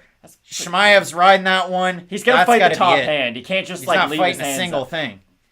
Again, Li Jingliang just sitting in this choke right now. You rarely see anybody have success. No, fighting the top hand now. But if Chimaev's able to maintain on his back... Oh, switching hands all of a sudden. Chimaev switching hands. Now he's got that submission locked up again as the rear naked. Li's in a world of hurt here. But again, he's got to fight the top hand. He wasn't doing it earlier. And He's out! Wow. Khamzat Chimaev by first round rear naked. Li Jingliang is out cold. That was Oh nice. my gosh. I'm going to pause that. Wow. Big time win there for Khamzat Chimaev. This guy's back. This guy's the real deal. Yeah, that was a beautiful performance. Again, I don't know if I'm ready to say he's the real deal, but he looked amazing in this fight. Yeah, I mean, Khamzat's got him out totally cold. I'm surprised nobody's been picking his legs up. I'm not a doctor, and neither are you, Craig. That's a really, really big-time win from Khamzat Chimaev. Back in the win column with a first-round submission rear naked choke. He put him to sleep. He's standing up on the cage. Thank goodness he didn't do a flip there. We don't want to see any Johnny Walker, any Terrence McKinney injuries. You're acting like you just threw a 720 head kick. If you're gonna beat Li Jingliang, that's how you're gonna do it. Again, I don't think that submitting Li Jingliang in the first round now means you're ready to fight Kamaru Usman. That's all. Like, I think the Wonder Boy fight next would be perfect. No? Matt just no-selling an incredibly important performance. You said Li Jingliang has terrible takedown defense. He got taken down by the first takedown attempt. I don't know what more you expected. It's still a great win. It is. No, it is. I don't think it's like, okay, now he should fight Kamaru Usman or Colby Covington. No, I'm still all about the Wonder Boy fight, but you can't downplay how impressive a win that was there for Chimaev. After that long time away, after the weigh-in scares, big time win. And man, for Li Jingliang, again, you have to think maybe that Shavkat Rakhmonov fight does make sense. I think that'd be a perfect fight. But again, it's a guy who is a minus 600 favorite. Beat a guy who has a weakness in his game. I think it was really impressive, but this isn't like the most crazy thing This is like Dominic Cruz coming back off 2 ACLs beating TJ Dillashaw. I'm just really interested to see Chimaev against somebody who has good takedown defense. That's going to really be the key. I thought Gerald Meerschaert was going to be that opponent, and unfortunately, he went down after the first strike Chimaev was able to land on him. Yeah, I mean, let's have a look at it there in terms of the strike totals. I mean, look at that. 45 for Chimaev, those little rabbit punches. 0 for Li Jingliang. He must have the greatest strike for and against ratio in UFC history. It's intense, especially after 4 fights in the UFC. A big-time win there for Khamzat Chimaev, and I'm sure the call-outs are going to be coming out. Yeah, he's looking for another fight, and after a quick win, taking no damage, you have to wonder, does he want to get things moving and take another fight like that? Yeah, it'll be really interesting to see. The sky is the limit for the guy, though. Yeah, really, really big-time one. Rob is saying Shavkat versus Khamzat would be a banger. I don't think you're going to see it for a long time now. But that's one of those fights where, okay, in 3 years, maybe they do meet up at the top, for a number 1 contender for a title fight, who knows? Shavkat does have an absurdly high ceiling, though. You talk about a special fighter. Kazakhstan's doing big things right now. Isn't the split on his record 8 wins by knockout, 7 by submission? Notice it. It's only finishes. He can do it by submission. He can do it by knockout. Rakhmonov really is a special talent. Phoenix saying maybe Leon Edwards in a main event. Leon Edwards does have a fight coming up, does he not? I don't know. Let's bring it up. We're going to bring this type of stuff up. You need to see it. Khamzat Chimaev victorious in the comeback. You love to see it. 10-0. It's not often you see prospects just make moves like that so quick. But when we talk about, they got him ranked middleweight here on Topology. I'm going to see what fights are booked in this division. But for Khamzat, he smashed. He did. He looked great. He didn't take a single significant strike. It just...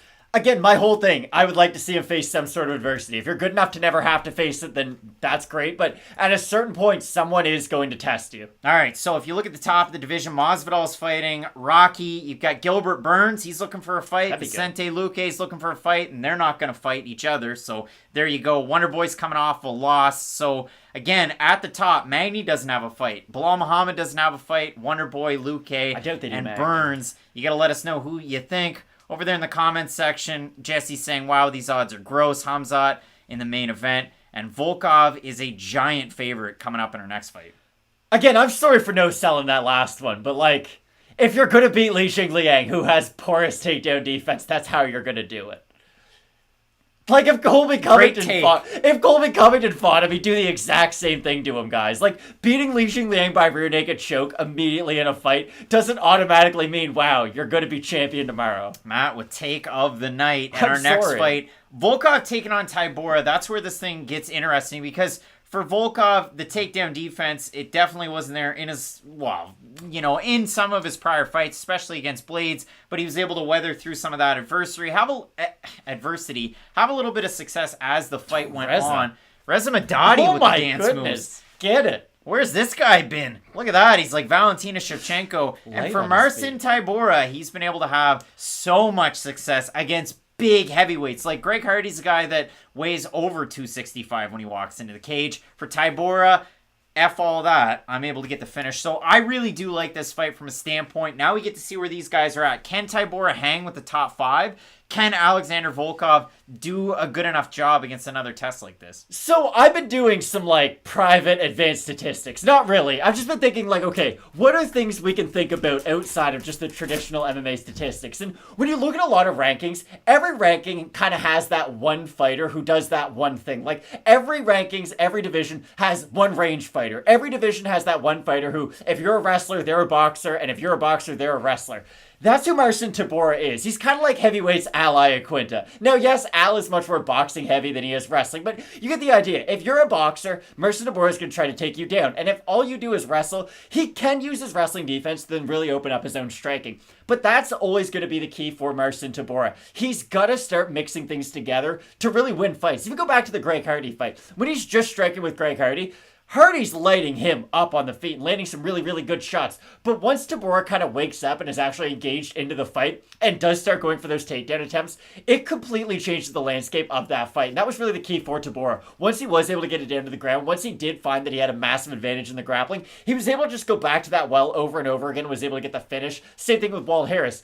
It'll be interesting to see if he can get the takedown on Alexander Volkov, because the Volkov who fought Curtis Blades, he was thin boy Volkov. This is thick boy Volkov. And Volkov at 260 pounds has shown an amazing ability to defend takedowns. He's a lot stronger now. He's got a really wide base. Just hard to get your hands around him.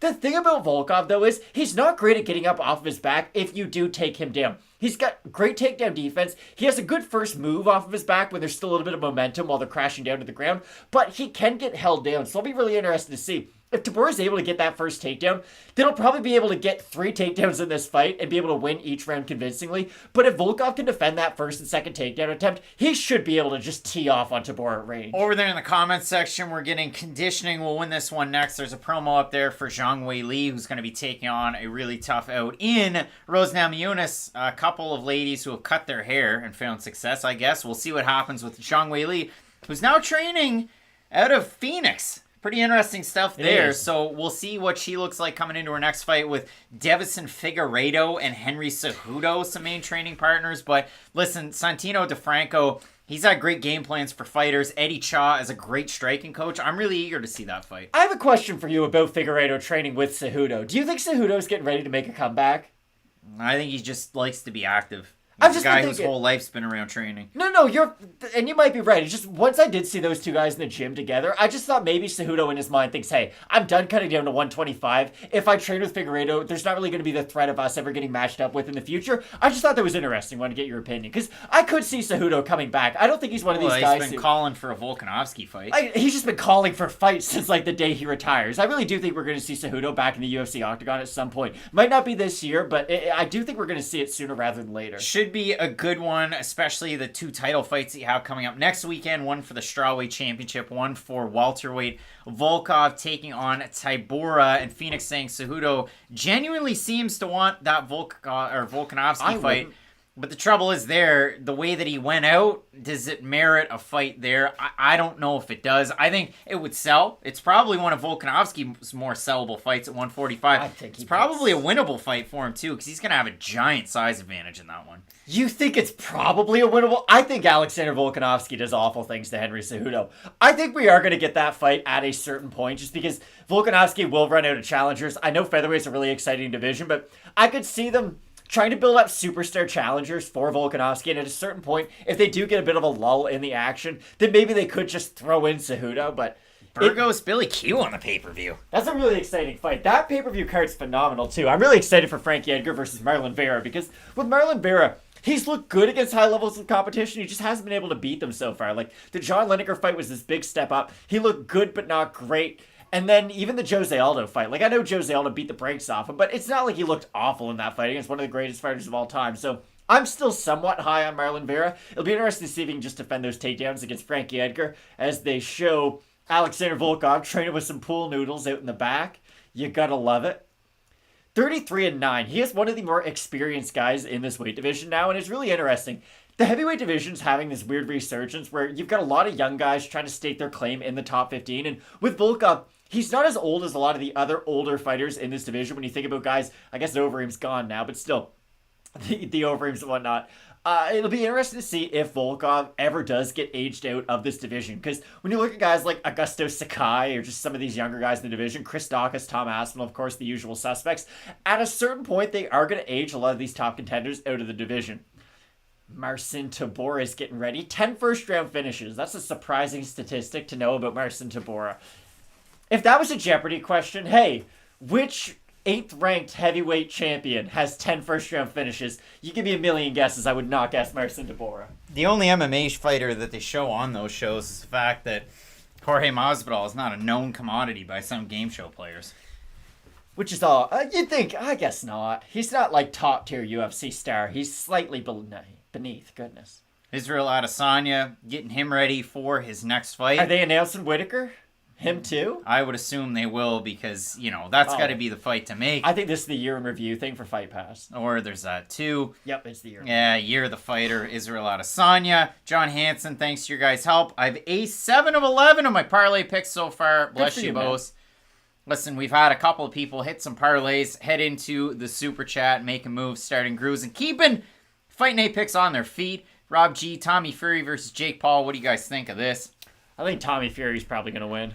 I think Tommy Fury beats this guy's brother. Maybe not this guy's brother, but this guy's brother.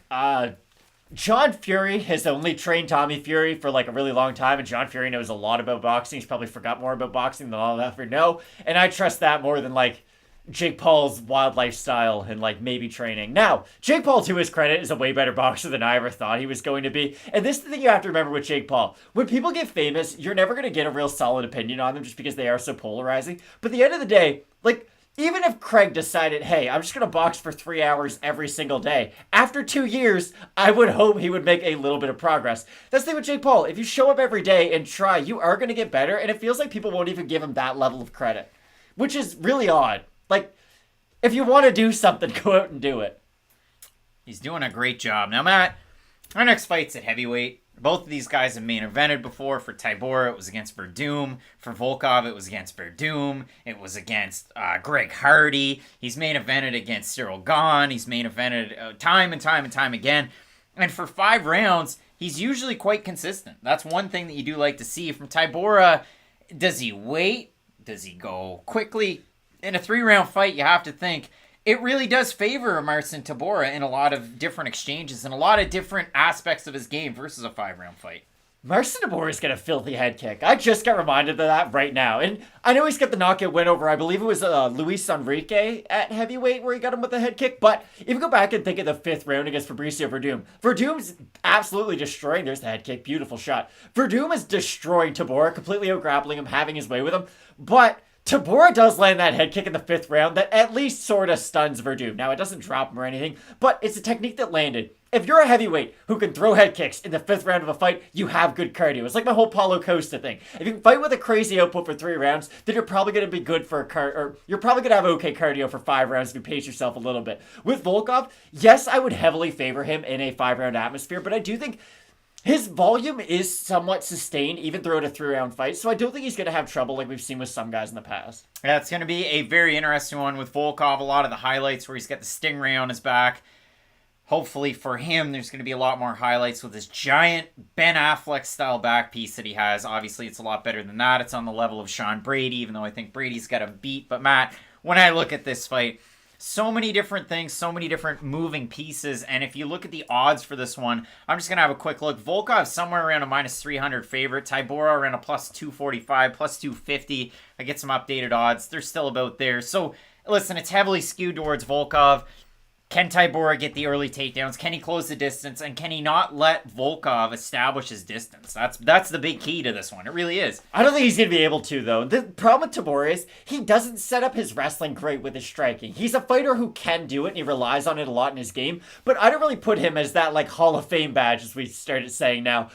With his ability to strike his way into the shot, he does sort of jump into it sometimes, and I think he's going to get lit up at range against Volkov, and I do think he's going to telegraph his takedown attempts a little bit too much. With a guy like Volkov, unless you are that top tier of wrestler who can just put it on him and chain together so many takedown attempts that he can't keep up with you, I think you're going to have a really, really tough night in the office with him. Yeah, it's going to be a really tricky one here, but Tybura is making the walk fairly quickly for a big guy, and he is just so deceiving when you look at him physically, when you consider his age. And then what he's able to do in the cage, he's had a great career resurgence. Obviously, heavyweights are different, but he's a guy that, incredibly athletic, very speedy on the feet. Rob G hitting us up in the super chat. And I want to answer your question from earlier, Rob. Yeah, we're going to have a fight companion for next weekend. Oh, yeah. 268, a little bit later in the night. Maybe crack a few brews and enjoy it. Hey, you don't have to drive anymore. The late night fight companions could get wild, guys. You'll have to tune in to find out. Yeah, that much is true. I mean, I'm going to be, Yeah, okay. Late night fight companions, I think we've established we can get a little crazy. Yeah, it's going to be a lot of fun. All right, there's 2 bottles of proper 12 here, about half gone, so yeah. I got booze downstairs too. We're good. Get wild and crazy, but yeah, I mean, looking at this one,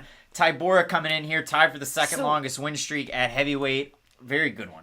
Rob, I guess I have a question for you. Please type it down. Do you think Tybura can finish Alexander Volkov? Because the weird thing about Volkov is that he can get held down, but it is really hard to get past his guard because he does have such long legs. Could you see a world where Tybura is able to finish Volkov? Because when I think about the finishing potential in this fight, I really only see Volkov going out there, getting the finish on Tybura, and I do struggle to find situations where Tybura is either A, able to cinch up a submission, or B, get into like a full mount, or one of those positions that's just so dominant that when you are landing ground and pound, the ref has to stop it. Yeah, that's the thing. I mean, Volkov's kind of got that just get up attitude. Not like Derek Lewis, but in that same realm, and he doesn't usually get held down in bad positions because he's so friggin' big. Like, he's the same height as Jason Tatum. Like, that, just think about that for a second. Like, Jason Tatum could, like, do 360 dunks. Alexander he's Volkov. more like Daniel Tice. Yeah, it's just Alexander Volkov decided, like, I'm going to use my athleticism in a very different way. It's wild to see such a tall guy move so well, and then you think, okay, NBA players do it. Yeah, you like, get the all numbers. time. I mean, about 4-inch height advantage for Volkov. He's got the reach advantage in this one, too. Thinking not get Volkov in range. That's interesting, because Volkov did struggle with the power of Tony Johnson, who just lost to Fedor. Tim Johnson. Tim Johnson, thank you. He did get dropped by Tim Johnson in their fight because he was backing up. But I do think, again, this thicker version has a bit better ability to eat a shot, and I don't think he's as worried about the takedown attempt, which will then allow him to keep his hands a little bit higher. Volkov did look out of shape, says Corey McGregor. When? I don't think he looks out of shape. I think he looks good. It's a badass tattoo. It really is, and a great fight that we have coming up at heavyweight. A couple of premier guys in this division. You look at who's ahead of them, and I mean, at heavyweight, we have some movers and shakers. For Tybura, ranked 8th. For Volkov, ranked 5th. Up ahead of that, Blades at 4, Lewis at 3, 2 is Stipe, 1 is gone. You have to think for Stipe, the inactivity might play him out of the rankings, but not. Again, you have a look at some of these rankings, and at lightweight, we have Conor McGregor at 9, so it is doubtful that way. I would love to see a Volkov-Stipe matchup. That's been a fight that I just want, even if I don't care about belts, I don't care about rankings. Just stylistically, I think that'd be a really fun fight. And I do think that Gone Volkov kind of showed you how that fight could go. Stipe is able to use his mobility and use his boxing. There's definitely a clear path to victory for him. But if he has slowed down, if some of the damage has started to take its toll on him, then there's a great path to victory for Volkov. I just think it'd be a great fight for the fans. All right, we're getting set for Tybura and Alexander Volkov. You get the particulars up there on the screen. It's Volkov with a couple of inches in reach. 4 inches in height. He's the younger man. He's the heavier man. All of those things definitely help him in a fight like this against a guy like Marcin Tybura that once he gets stuck to you, it's like crazy glue and he just never goes away and he's always closing the distance. I talked about it in the lead up to this one. It was that Max Grecian fight and there were so many things around it. Grecian, a 205er on short notice, but for Tybura, he fought the perfect fight against a long guy that can strike and normally pushes a pace of his own. So for me, Tybura has a great opportunity here. He is a pretty big underdog in this spot, but he's come through before as an underdog. That much is true. He seems like one of those fighters who people judge his body type and then he's immediately the underdog because of it. It's like Dan Kelly. People saw the knee wraps and they were like, well he has to be the underdog. I get it, but Tybura odds are never where they should be. He was the underdog to Greg Hardy. Yeah, that's it. Like they don't look at him and take him seriously, even though he's a very legitimate fighter in this division. Because there's a lot of casual fans. There are. Now, this is what I will say about Tybura. I don't think he's elite at heavyweight. I think Volkov is the last of the elite fighters at heavyweight. I think he beats the majority of just regular guys who find their way into the UFC, but I do think he's always going to struggle against like the top level guys who have multiple skill sets. All right, we get set for our third fight on the main card of this pay-per-view in Canada. In the States, it's whatever it is, but Mark Goddard refereeing this one. He gets all the stops. We get set for this heavyweight banger, 3-rounder. Tybura taking on Volkov. I'll start the timer. Toes to the breadbasket. Here we go. All right, there we go. Start of our fight at heavyweight. Tybura taking center of the cage. He comes out firing. He does. Those front kicks from Volkov are going to be really important. He loves throwing those to the body. All right, John Hansen saying the timer that matches the fight clock during the fight companion. Easy to sync up. Look at that, John. We got it, Matt. 20 seconds in. Ooh, both big guys time. landed big shots. Marcin Tybura had a big time left hand that landed there for Volkov. He was able to follow it up. He almost looked surprised that he got hit by that. We might get one of those like Andre Arlovsky, Travis Brown 1-round wars in this. Big time shots from both of these guys. Man, they are both banging in the center of the cage. This is not the type of fight, though, that I thought Marcin Tybura would try to engage in. Holy smokes. We have 4 minutes and 15 seconds remaining in the round. We've had a bevy of action. Another nice front kick there. Both guys landed some big strikes. That was a nice little combo by Volkov on the inside. Volkov did a great job, and for Tybura, he's doing a good job closing the distance too and not eating too much for his troubles. No, but he does. Volkov's not doing a great job moving backwards. Normally, he'll kind of keep his ground a little bit, meet you with knees or with his own strikes, and the 2 times he has done that, he had a little bit of success, but I always hate it when Volkov's the one moving backwards. Rob G, yeah, that referee did an awful job. Benoit Saint-Denis, we hope you're doing well. Yeah. Matt, we're 3 minutes 42 seconds remaining, first round. But I mean, yeah, so far it's been all Tybura, something I didn't expect to say on the that feet. was nice, right? Really good left, right there from Volkov, who again, Tybura pushing forward. He's found a home for that left hand when he's working out a southpaw. It's landed on the chest a few times, though. It'll be interesting to see if he's able to sync it up. Tybura doing a good job again on the in and on the out. Maybe we get some leg kicks here from Volkov. You have to worry about the takedown ability from Tybura, and he misses on his first shot, but again, another left hand lands. That was good takedown defense by Volkov, though. He was really able to dig those underhooks quick. And you have to think Did it for again, Volkov, too. maybe there's going to be an adrenaline dump from Tybura, who's just not normally a starter like this. Yeah, it's been an interesting start from Tybura, but you gotta like the game plan. Put the pressure on the long-range striker and force him to react to what you're doing. Don't let him get rolling downhill. Takedown attempt here from Tybura. Does he have the hands locked? There's an underhook from Volkov. He looks like he's going to be able to defend this one. Hands aren't locked. Tybura, is he going to be able to get it? He pulls up and cranks. No. And Volkov does a great job of defending that takedown attempt. That's the second one that Tybura's gone for. Heavy Volkov is a tough fighter to take down. This man's a new man, so they say. Tybura's still working for it up against the cage. Again, Goddard's not one of those guys that'll let you play here forever. Volkov bringing it out to the center. Elbow on the break from Volkov. Really high pace set by both these guys in the opening round. Phoenix saying that Volkov is breathing funny. Ooh, he misses on a right hand. I don't know if there's a mark on Tybura's eye or not. Good head movement from Tybura, who eats a left hook there.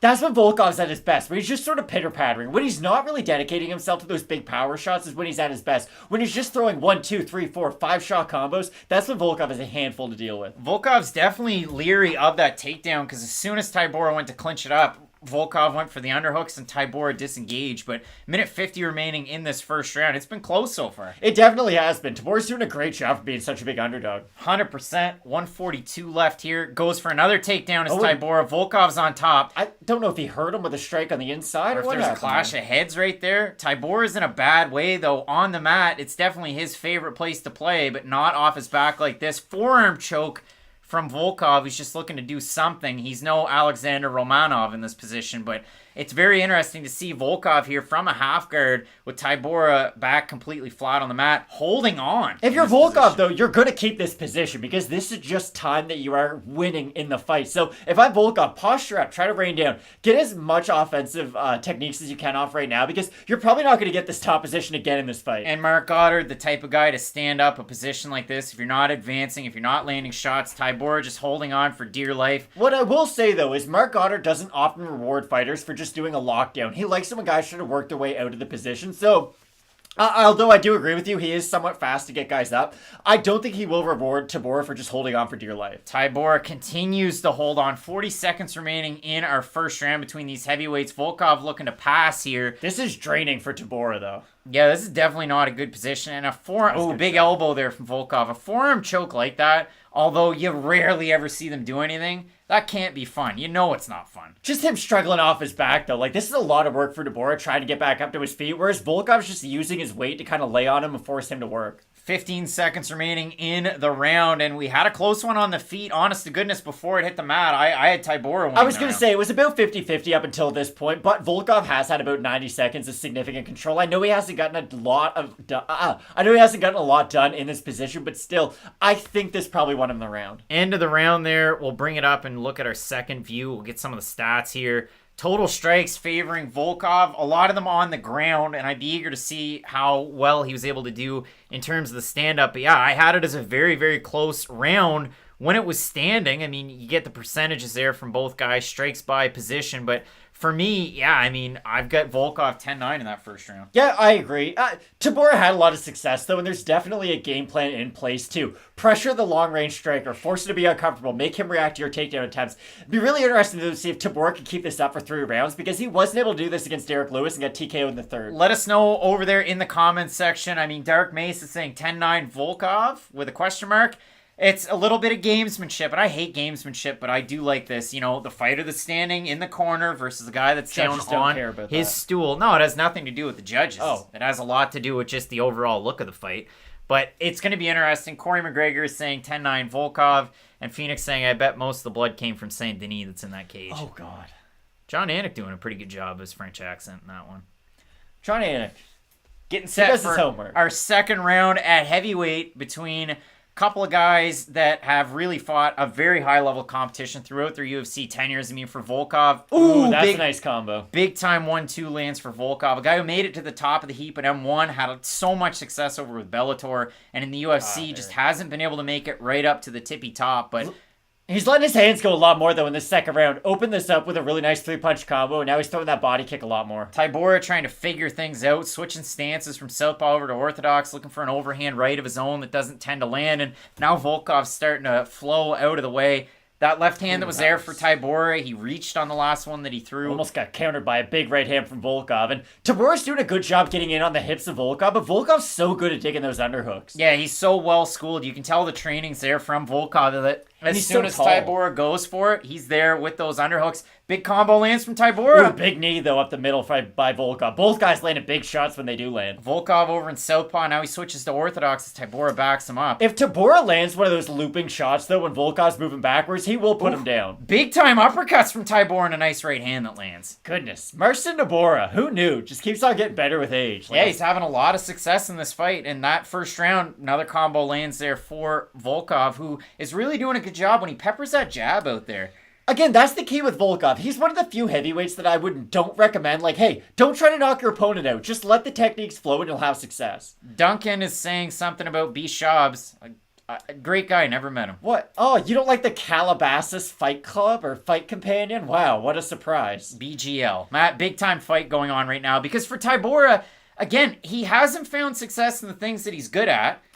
But he's doing well in the striking. It's just like that fight between Zubair Tukhugov and Ricardo Hamosh earlier on in the night where you thought, oh, Tukhugov's going to go for the takedowns. Nope, he's just going to pressure, win out in the striking. That's kind of how this one's going. Now Tybur's starting to telegraph the takedown attempts, going a little bit longer, reaching in, but he's still accumulating the volume, and you have to think everything he's done so far in this round, doing a good job in the judges' eyes. Yes and no. I do think this is one of those times where you might be winning the battle but losing the war. I think Tybura is tiring himself out right now, and I do think that his pace is starting to get much more labored here in the second round because, like you said, he's lunging for his takedown attempts, and it's not because he's setting them up with his footwork or with his strikes. It's because he's just rushing into them. Mr. X saying that Volkov's gassed. This could get greasy. I don't know if he is. He's starting to land those elbows. Going to be really interesting. Ooh. That was a key moment, though, in this fight because Tybura basically had the takedown locked up on Volkov, and he was still able to get away. Tybura is doing a good job. In that break, he was able to land a couple shots of his own. Nice body kick there from Volkov. Ducks out of the way of the shot from Tybura. Good head movement by Volkov, but the problem is he's reacting well to the first strike of Tybura, and then he just won't move out of the way from the second one. And when Tybura is putting 2, 3, 4 punches together, that's when he's landing. Yeah, Tybura is the one that's really pressuring this fight, and for Volkov, it's really hard to win when you're on your back foot. It's not something we see every day. I will say, though, he is striking effectively off his back foot. It's not like he's just eating shots. He's doing a good job of meeting Tybura up the middle really quick. When he does let his hands go, it's just, there's too many empty possessions, if you will, by Volkov, where Tybura is initiating the exchange, Volkov just sort of reacts to it, and then he'll decide to land. Both guys landing in combination here. Volkov kind of running away from the action. He does look tired now. Hands are low. Ooh, that was nice by Tybura. But if you can just make it ugly, that's really the key on anybody who's a good striker. Don't give them the range and the separation to really set up their strikes. Make it ugly, get on the inside, because having a big reach is a bit of a double-edged sword. It allows you to hit guys from far away, but when they close the distance, you have nothing to deal with it. Yeah, that's a really, really tricky one in terms of scoring. We're closing in on a minute remaining in the round, and it's been pretty well all Tybura here so far. It's been a close round. Good left hand there lands for Tybura, kind of glances by. Volkov on that back foot, trying to land something of his own. But yeah, you talk about a guy that normally establishes distance, hasn't really been able to do much here. And he's not striking in volume or in combination like we normally see. It's weird. Volkov seems to be the one just settling for the single shots. Big time uppercut there landed for Volkov. But see, it was just the one technique and then I stopped. When Volkov's at his best, he's chaining together 3, 4, 5 punch combinations. Clash of heads there. 30 seconds remaining in the round. Volkov and Tybura And again, it's just Tybura. I mean, you talk about a guy that's not necessarily on the balls of his feet, but he's doing a great job pressuring in the second round. They're giving you the significant strikes and saying that they're tied. This has been all Tybura in this round. It's been a close round. I don't think it's been all Tybura. I think it's been a close round. I would give it to Tybura, but I don't think it's been all him. 10 seconds. We'll see if Volkov can defend this final takedown attempt, but both guys are going to have to go hot and heavy in the third round. You have to figure it's going to be tied going there. Yeah, I would agree. This has been a really close fight. It's been a much closer fight than I thought it was going to be, because I thought if Tybura was going to have success, it would be he completely out-grapples Volkov, and I didn't think he could strike with Volkov at all. Rob G saying odds are currently a pick'em. Yannick is saying that Volkov looked off. Yeah, I mean... I just think Tybura has the type of style where if you pressure a guy who does need to establish his range, you can really throw him off his game plan. Again, I always go back to when Chael Sonnen was supposed to fight, or when he fought Michael Bisping, he said, hey, I don't need to worry about all of his combinations and all of his volume if I can just get rid of the jab. If I get rid of the jab, he can't set all of that other stuff up. And that's kind of what Tybura's done. Okay, if I pressure him and if I don't let him get set up in the first place, then I don't need to worry about the volume striking. Then I don't need to worry about him going downhill. Comment section over there. Phoenix is saying it's 1-1. Zero Bob, 1-1. And Ryan saying, don't bet the third round. Tired heavyweights for sure. Yeah. I mean, Volkov still standing just like he did in the first break in the action that we had. But yeah, I mean, both these guys showing up and showing out. We'll see who wins this third round at heavyweight between Volkov and Marcin Tybura, who's just kind of listing lazily. So, Dark Mace, you don't get points. The judges aren't really there, judging everything by a point basis. It really depends on how the fight is going. You're not really technically getting points for defending the takedown, but if you can defend enough of them and incorporate damage into it while you do, then yes, you'll be rewarded for it. Volkov starts with a couple of leg kicks there. Seems like everybody over on the Twitterverse that's kind of popping up on the cage have it 19-19. So, I mean, yeah, this is a very important round, and both guys coming out looking fresh, starting to land, and a nice right hand from Tybura. Yeah, Volkov's not dealing with his pressure well at all, but that was a nice knee. Nice knee right up the middle there for Tybura. Nice left hand lands for Volkov, switching stances, looking a little different here. He needs something. He can't just keep on walking backwards. Yeah, and I mean, this is another one of those performances that, I mean, where do you go? Because it's not that impressive for either guy. Good job for Volkov there on that exchange. Another one lands there. The southpaw look has given Tybura some trouble. Yeah, that left hand there for Volkov. And out of that one, Tybura tried to time the takedown attempt from the left hand of Volkov, but Volkov able to kind of reel it all back in and defend it. And really, the takedown defense has been great, but couple that with the pressure from Tybura, it's been an interesting game plan. Well, just when you incorporate the height of Alexander Volkov, it allows him to dig those underhooks, and you're basically off of your feet by the time he is able to get them. So you don't really get your base, then go in for the takedown. It's not often that we can actually talk about the guy's big size time right build. hands land for Alexander Volkov right there. 2 in a row. Tybura is not looking all that great. Yeah, those were clean shots, but he needs more. He can't just then go back to then backing up. You gotta be more aggressive. Yeah, this is weird. I mean, Volkov's had a couple of great attempts. Though. Another nice left hand lands for Volkov. Switching back to southpaw. Another one lands for him. See, when Volkov's letting his hands go, he's able to land every single time. Ooh, big time right hand lands. Tybura coming back with one of his own. Yeah, the feet of Volkov seem to be very slow in this fight. 100%. And I mean, you got the double underhooks from Volkov. Looks like he's going to be able to defend this takedown. He's so much bigger in that octagon. And a nice one on the break. Tybura is starting to slow down here. If you ever need a third for a pickup game, call out Alexander Volkov. He'll give you a hand. Ooh. Big time left hand there for Volkov. They show the takedown defense stat. 13-13 defended for Volkov. Now, one of those head kicks from Tybura late. You love to see it. 2 minutes and 48 seconds remaining in our third round, and Tybura just continues to march forward. Now Volkov's starting to pick things up here in this third round. Looking like he's losing a little bit of leaves off the top of that tree. He's looked a lot better in this third round, though. He's able to land a lot more consistently, or at least he has been throughout the first half of this round. So if he's able to then tie this together for the next 2.5 minutes, he should be able to win this round. Big left hand lands there for Tybura as they get close, and Volkov, another underhook. You know this is exactly what he trained, and geez, his coaches have to be very pleased with this takedown defense. Without a doubt, it's been one of the wildest resurgences or just new skills added to a guy's game, because you have to remember, when Volkov was getting beat over in Bellator, guys like Czech Congo were having their way with him in the grappling department, so to see the progression has been really impressive. Volkov with the back, looks like he's got his hands locked. 2 minutes remaining in our third and final round. You're going to get some knees here from Volkov. He does have his hands wrapped there. Tybura's just trying to break the grip. It'd be really interesting to see how the rest of this round plays out, because it has been a close fight, but I do think Volkov's definitely done enough in this round. Couple of big shots from Volkov. Now he's starting to tee off. Tybura's in bad shape he's here. hurt up against the cage. He's eating some big shots this round. Ooh, Volkov really able to do good work here in this third. It's been his best round so far. Oh, yeah. Minute 30 remaining in our third and final round. Tybura walking in with his hands low. Another nice body kick lands from Volkov, just prodding forward. Volkov starting to land with a little bit of power now with the 1-2. Oh, big shot by Tybura. But again, the volume needs to be there. You can't just rely on that one big power shot and hope to win by landing it. Tybura going in for a spinning back fist. Never thought I'd say that in my life. Wow. Minute left in this heavyweight clash. Tybura continues to move forward, and you have to think now, at this point, the way this fight's gone, the winner of this fight takes on a prospect the next time. No, I don't think they go that far back. I really don't. Because in heavyweight, there's such a big difference between the top 10 and the prospects. They're not fighting a guy like Chase Sherman next. Like, I think there's a big difference between guys in the rankings and outside the prospect that's ranked, you donkey. 45 seconds remaining in our third and final round here. Volkov really doing a good job. Now he's got Tybura backing up, a guy who's very flat-footed at this point, but Volkov just walking forward with his hands down. That's not the greatest to look. A head kick attempt from Volkov. How loud do you think the gym is when Marcin Tybura runs from one side to another? It's like a miniature horse. 20 seconds remaining. Good right hand by Volkov. Yeah, really good job from Volkov here in this third round. Oh, eats a big-time right hand there from Tybura. We're going to have to see. 10 seconds remaining. Who wants it more here? Ooh, Tybura lands some more. A couple good shots, but I don't think they're significant enough to win him the round. 5 seconds remaining. Good kick there from Volkov. That's the end of the fight. 29-28 Volkov and a bit of a stinker at heavyweight. Yeah, not the best fight you'll ever see. That was a classic example of, hey, we're pretty good heavyweights, but we also get pretty tired. Yeah, they're exhausted. So yeah, as far as the conditioning, you guys are spot on there.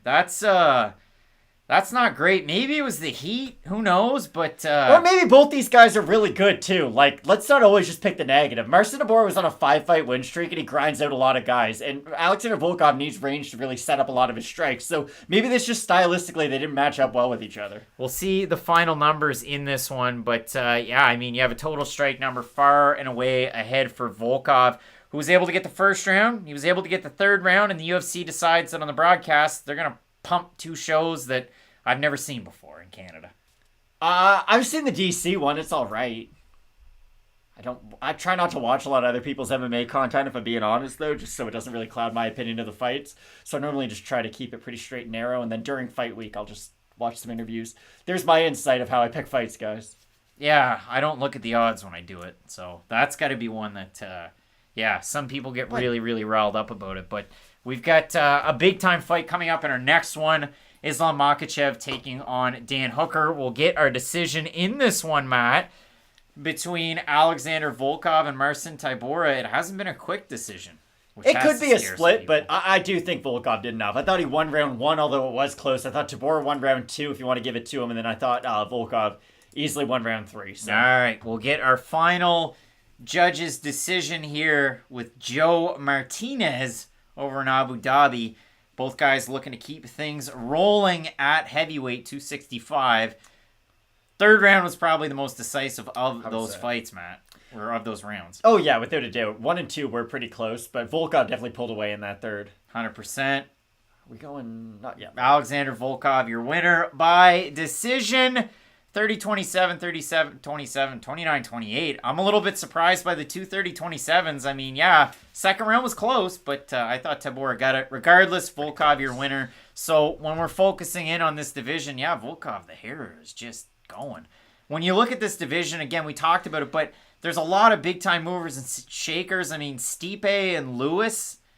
Do you go with one of those guys? Well, Chris Stock is fighting Derek Lewis next, so Stipe is wide open. He needs to fight a top-ranked guy. I think it's the perfect fight. If you're disappointed in Volkov, then you're probably not that excited about Stipe coming off his last performance either, so...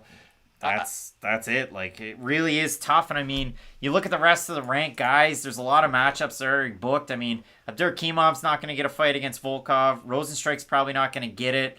Augusto Sakai, like we're really starting to reach here. And then we're talking about guys that they've already fought too. That's why I said there's Tom no way Aspinall. they're going to drop them all the way back to prospect level, because in the heavyweight division, there is a massive difference between a ranked fighter and an unranked fighter. In welterweight, there's guys who you probably never even heard of who could be UFC champ in a month just because there's so much talent at those types of weight classes. But in heavyweight, like, it's slim pickings when you talk about the prospects and the unranked. It's normally the cream rises to the top and the other guys just sort of stick around. That's why I don't think Volkov and Debora automatically go back to becoming just sort of those, like, gatekeepers. Well, yeah, it's going to be a really tough one. For me, I think Aspinall, Volkov, that's a fight that you go with. And that's a giant fight. That's a big-time fight Aspinall to really lost the determine the floor. top 5 here. If Marcin Debora can have success in the boxing with Ryan Alexander agrees. Volkov, I'd have a lot Rob of trouble G picking old agrees. Volkov. Ryan and Rob, everybody going that way. So, yeah, need to have a big-time win. Need to have a big-time fight in the next one. But, yeah, big-time win for Volkov coming off that fight against Cyril Gane his last time out. I would say this is more disappointing of a performance than that one, though, because at least I can point to his fight against Cyril Gane and say, hey, you lost to a guy who's widely regarded as the most technical heavyweight of his era, who has great footwork, but at least there were some positives from that performance for Volkov. And this one, yeah, you beat Marcin Tybura, but you didn't really put it on him in a way that inspires confidence against the rest of the top 10. So I think the fight against Aspinall would be really fun. It just depends on how they want to build Tom Aspinall and how much the UFC perceives Volkov as a threat, because Volkov could mop the doors with Tom Aspinall, too. Like, I don't just want to say, hey, he won a close fight to Marcin Tybura, so Tom Aspinall's going to automatically beat him and make a name off of him. Like, I think that'd be a really fun fight. I really do. It should be a good one. And, I mean, Matt, the promo that we're going to get, I mean, Islam Makhachev taking on Dan Hooker, and I'll switch it over to that view because you look at it from Makhachev. I mean, what an impressive fighter. And the only real adversity he's ever faced in the UFC was when he took on Adriano Martins those years ago. He's a guy whose strike differential is absolutely insane. It's something that we don't see in the UFC. Combine that with the amount of strikes that he takes against, and that's the craziest thing. I mean, you look at it. Strikes absorbed per minute, 0.77. His takedown defense, 88%. His accuracy, 65%. He goes for 3.31 takedowns per 15 minutes. And he's a guy that his last time out tried to main event. So, well, I say tried. He was able to get a great finish over Thiago Moises. So over in the comments section, Ryan saying he didn't gas against Blade. So this was weird, especially in a 3-round fight. You're right, about Volkov. But when you look at this one, John Hansen saying there's almost no way that Hooker wins this one, right? Dallas is saying Hooker by knockout and must obey the rules, Islam by submission. I mean, for me, I've got Islam Makhachev in this fight. I think Dan Hooker did a great job against Nasrat Haqparast with all the adversity that both of those guys had to get through to make it to fight night the last time out, which was not that long ago, a little over a month ago. But it's really tricky. I mean, Dark Mesa saying, I have Makhachev. Y'all on Hooker? Phoenix has Hooker to get the win, and Jesse is saying, can't bet on this fight. Hooker's going to make this card. He ain't going to win, but minus 600, he can't touch it. Corey McGregor has Islam Makhachev.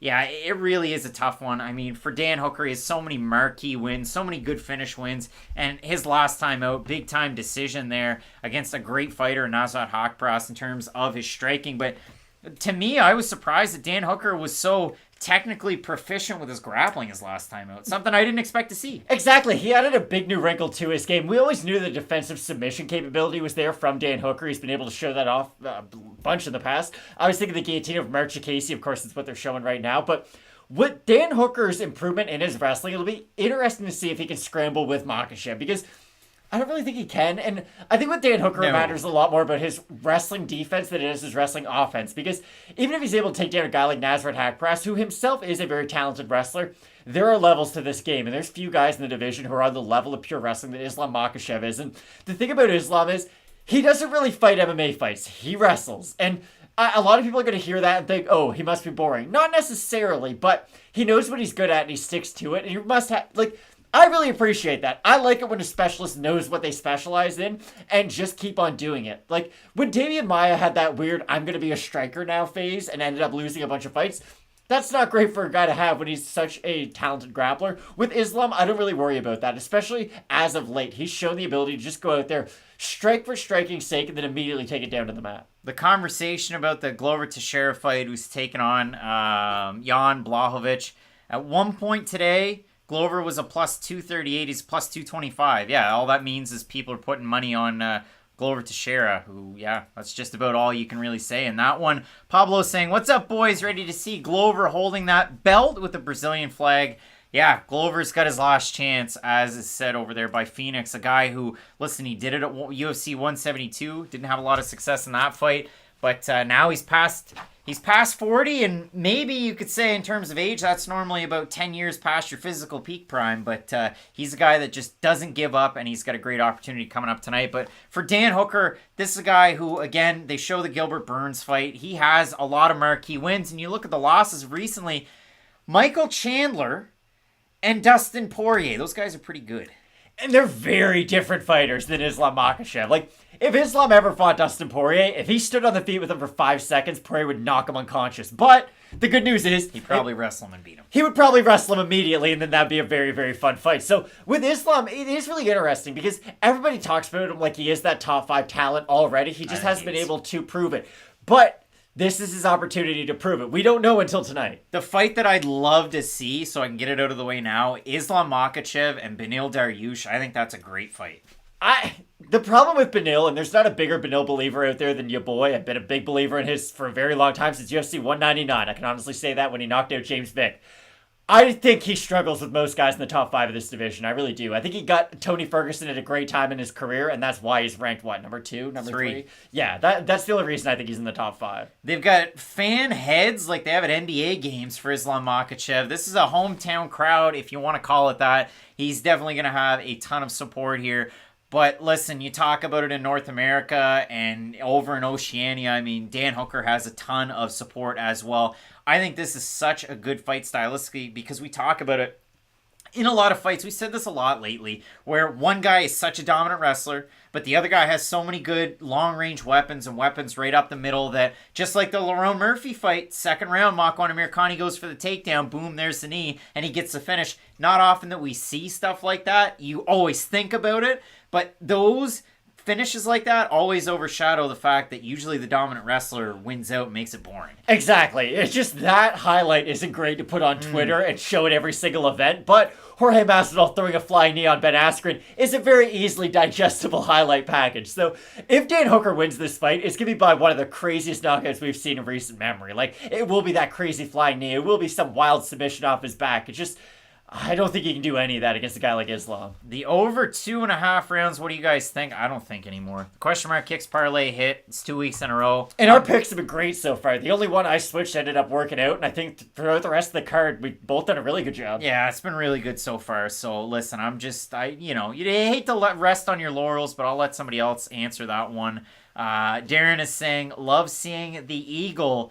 The Eagle and the Mini Eagle are both there tonight. The Eagle loves to coach, and it is really nice to see, because it always sucks when you have such a great MMA fighter who just decides to leave the sport completely, and then they don't end up kind of helping the next generation build itself up. But it's really nice to see what Khabib's ended up doing with his post-UFC career. He's still actively involved in the sport. He has his own promotion. He's growing his own talent. It's nice that Nurmagomedov is still just in the sport of MMA. Pablo's saying, any plans to fly to go to a UFC event anytime soon? That gets a lot easier in the next couple of weeks, so we'll see what happens before the end of the year. I know Dana White kind of teased, maybe we're going to Seattle or maybe we're going to Canada.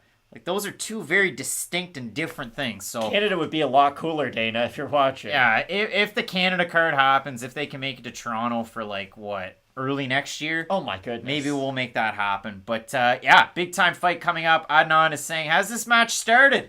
No, when it starts, we'll have you ready. You know exactly what to do. I will get rid of the logo. I start the 5-minute timer. If there's a stoppage in the action, I pause it. If it starts, and then it goes away. We have a big time fight coming up at 155. Makhachev ranked 5th in the division. Ahead of him, some very, very good fighters. You got a big time fight coming up on next weekend's pay-per-view. Michael Chandler taking on Justin Gaethje, a fight that just needs to happen for the all-violence title. But, yeah, I think Makhachev, the way that it sets up, you win this week, the winner next week, maybe you guys fight, but so many good fights that you can make it lightweight, especially with a guy who's ranked 9th in the division that hasn't won in, 6 years? If Dan Hooker can pull this off. All right, Dan Hooker, Islam Makhachev. Awesome fight that we have coming up here. Southpaw stance from Islam Makhachev, who's definitely the smaller fighter, against the former featherweight Dan Hooker. Former heavyweight, though, too. Former heavyweight as well. You get that record there from Dark Mace. That only lost Adriano Martins legend. Islam working out of that southpaw stance, trying to close the distance. Good leg kick there from Dan Hooker early.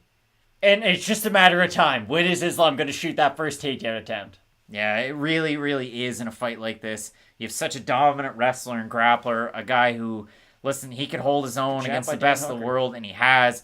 Good, really good right hand there from Islam, who times the takedown off it. That was speedy. That was a nice takedown attempt there by Islam. Got Dan Hooker up against the cage right now. He's almost in mount. He does have one of those weird half controls where he's got his leg wrapped right now, so it's sort of an interesting position because these are hard to get really good offensive techniques off of. It's really hard to posture up in these types of positions, so normally you do have to pass. Just be interested to see what happens in the scramble. 4 minutes remaining in the round, and we're already in Makhachev's world that quick. So, I mean, a really good job. Again, you talk about he's working from half guard. Hooker doing a good job of holding onto that right arm, not really allowing him to advance. Dan Movahedi, our referee for this one, who will allow a little bit more leeway on the ground. Not a bad ref by any means, though. No. So, 3 minutes and 35 seconds left here. I mean, Makhachev doing a job of at least holding position, but that's it for Dan Hooker, holding on for dear life, hoping to get back up. I don't think he's holding on right now. He doesn't have his hands clasped. Yeah, he's trying to get the arm from behind his neck so then he can create separation. That's all. 3:18 remaining. Like, Islam's the one doing the lockdown right now, not Dan Hooker. Islam really trying to pressure to move forward. Now he's able to get from half. He's trying. If he can isolate an arm, he'll be able to use that to then pass over that leg of Dan Hooker. But Hooker's doing a really good job of tying that leg together right now, being sound defensively. Yeah, he's got Dan's arm. You never know. He might go for a Kimura grip here. Looking like he's got 2-on-1. Yeah, and if he can isolate that one arm, he might be able to get the submission. Makhachev really looking for the Kimura now. He's got the arm behind the back of Hooker. Using that to move into scrambling, though. Side control is Makhachev. Wrenching for that arm. He's going Kimura hard. Oh, he's got it in. I would imagine that's it. Kimura, first round win for Islam Makhachev. Ooh, that was a nice. That's one of the easiest wins we've seen on tonight's card. That was a really nice submission win for Islam Makhachev. That was beautifully done. But again, and I hate to be this guy, Dan Hooker took this fight on 3 days' notice. Like, I need Islam. Make the RDA fight again. Exactly. I need Islam to fight a top-level guy with a full training camp. Is that too much to ask for? Because here's the thing. I agree with you. He is a top 5 talent. He's not a top 5 fighter, though, and there's a very big difference between those two things. Anthony Davis is a top 5 talent in the NBA, but I don't believe he's a top 5 player on a consistent basis in the NBA. With Islam, I think he has all the skills, but I need to see him do it against a guy who had been preparing for 2 months against him. Yeah, I think Islam Makhachev, Dariush is a fight you got to make, so let's make it. I mean, Dariush doesn't have a fight right now.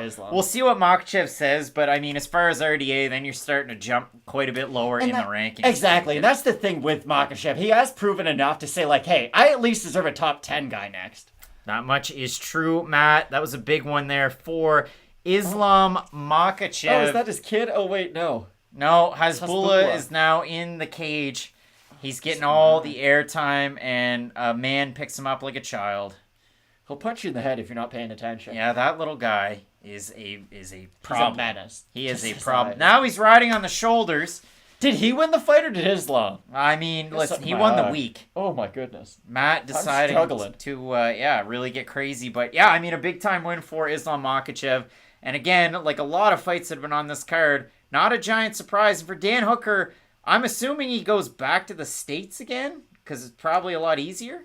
Either take time off or become Cowboy Cerrone once and for all. That is my advice to Dan Hooker. Because I think if Dan wants to just like fight once every 8 months, take acceptable stylistic matchups for him, he could probably find himself in a title shot in like 2 years. Now, a lot would have to break correctly for him, but he does have that kind of a skill set. The issue is that I think he's just too willing to fight pretty much anybody, anywhere, at any time, which is why we like the sport of MMA. Not necessarily a fan of the guy that's going to come in for the post-fight interview to hug the corner and the fighter before the results kind of gone through. But yeah, that's a weird one. I really don't like that. I don't care, but Joe Rogan does that all the time with fighters. He fist bumps them, he hugs them. It doesn't matter. It's just because they had a relationship before. Yeah, that's the problem with it. It's a real skewing point in terms of the broadcast. We didn't even listen to it. It was on the prelims. So we get DC interviewing Islam Makhachev here, but you talk about it for the win streak. It's insane. This guy just continues to beat guys, and it's every single time out that he's able to do such an impressive performance. So another big one. The last time out, Thiago Moises, who you would have thought that's the guy that's going to really challenge him on the ground, and he made quick and easy work out of that one. We both said Islam was going to destroy Thiago. We said he was going to win, but you'd think that's a guy that has a credentialed ground game and good wrestling. This is my problem, though, when you really want to pick apart the resume of Makhachev. He fought Thiago Moises in his first UFC main event. It's nothing against Moises. It's just he is not the guy who then says, hey, I beat him, now I'm a top 10 guy. I think Islam does need that. Either Beneil Dariush fight next. I wish Paul Felder was still fighting because that would be a really good matchup for him. Just a guy who's good enough defensively on the ground to offer you more looks on the feet. That's all I need from Islam because right now, all he does is wrestle to start his fights. And until you fight a guy like Charles Oliveira, that's probably going to be enough. But I would like to see him fight a guy who has a full camp dedicated to him. Like, RDA is the perfect stylistic matchup. That's why it sucks that we haven't been able to see that fight yet. The step over there into that Kimura grip from Makhachev, man, that was a lot of torque on that elbow. That's a tough look. Yikes. But a big-time win there for Makhachev. Gets to say his piece ahead of a couple of big-time title shots, but yeah, it definitely feels like he can grapple with anybody in the division, as he says. And yeah, it's tough to deny that. I mean, yeah, there are other guys at 155. You talk about it. I want to see the fight between Dariush and Islam Makhachev. I mean, yeah, does he want to fight on the New York City card? I don't know about that. But you look at this lightweight division, Michael Chandler, interesting fight, I think, at 4. Beneil Dariush at 3. Gaethje at 2. Poirier at 1. You have to think. All those top 5 guys are really hard matchups and for Makhachev. Everybody's booked except for 1. So maybe Makhachev takes a little bit of time off. I would think activity would help him, but you probably don't want to move down in the rankings to take a fight. And there's Hasbulla getting his opportunity for a picture. No one's been more involved with the UFC this week than that man. Good old Hasbulla. Chris saying, did Hooker even tap? I'm confused. I'm sure he probably did. Could have been a verbal submission, exactly. Too. But, yeah, good opportunity there for Makhachev. You take the fight, you win the fight, you move forward. And what a win streak it is for him. Yeah, again, with Makhachev, the fact that no one's been able to stop his wrestling just shows you how dominant it has been. I wish we would be able to see him against a top level guy to really prove that, okay, he is this next pound for pound type fighter that Khabib's been talking about in the past. Because you cannot come at me right now and tell me Islam Makhachev is like a top 3 lightweight right now. He might be, his talent is, but the resume just hasn't been able to say it yet. That's why, again, RDA fight makes too much sense because RDA is a good enough grappler to defend the takedown attempt, force maybe Islam's cardio to become a factor in the fight, force him to become a striker. It would just open up Islam's game and maybe we'd be more impressed after the fact. That's the thing. What if Makhachev isn't able to get the takedown, shows improvements in his striking game against RDA, and then is able to get the takedown later on in the fight? We would have a completely different opinion of him, and we might think his ceiling is even higher than we do right now. I'm not all negative about Makhachev. Yeah, and I mean, Chris kind of asking some questions there, but you'd love to see Gaethje fight Islam. I would too.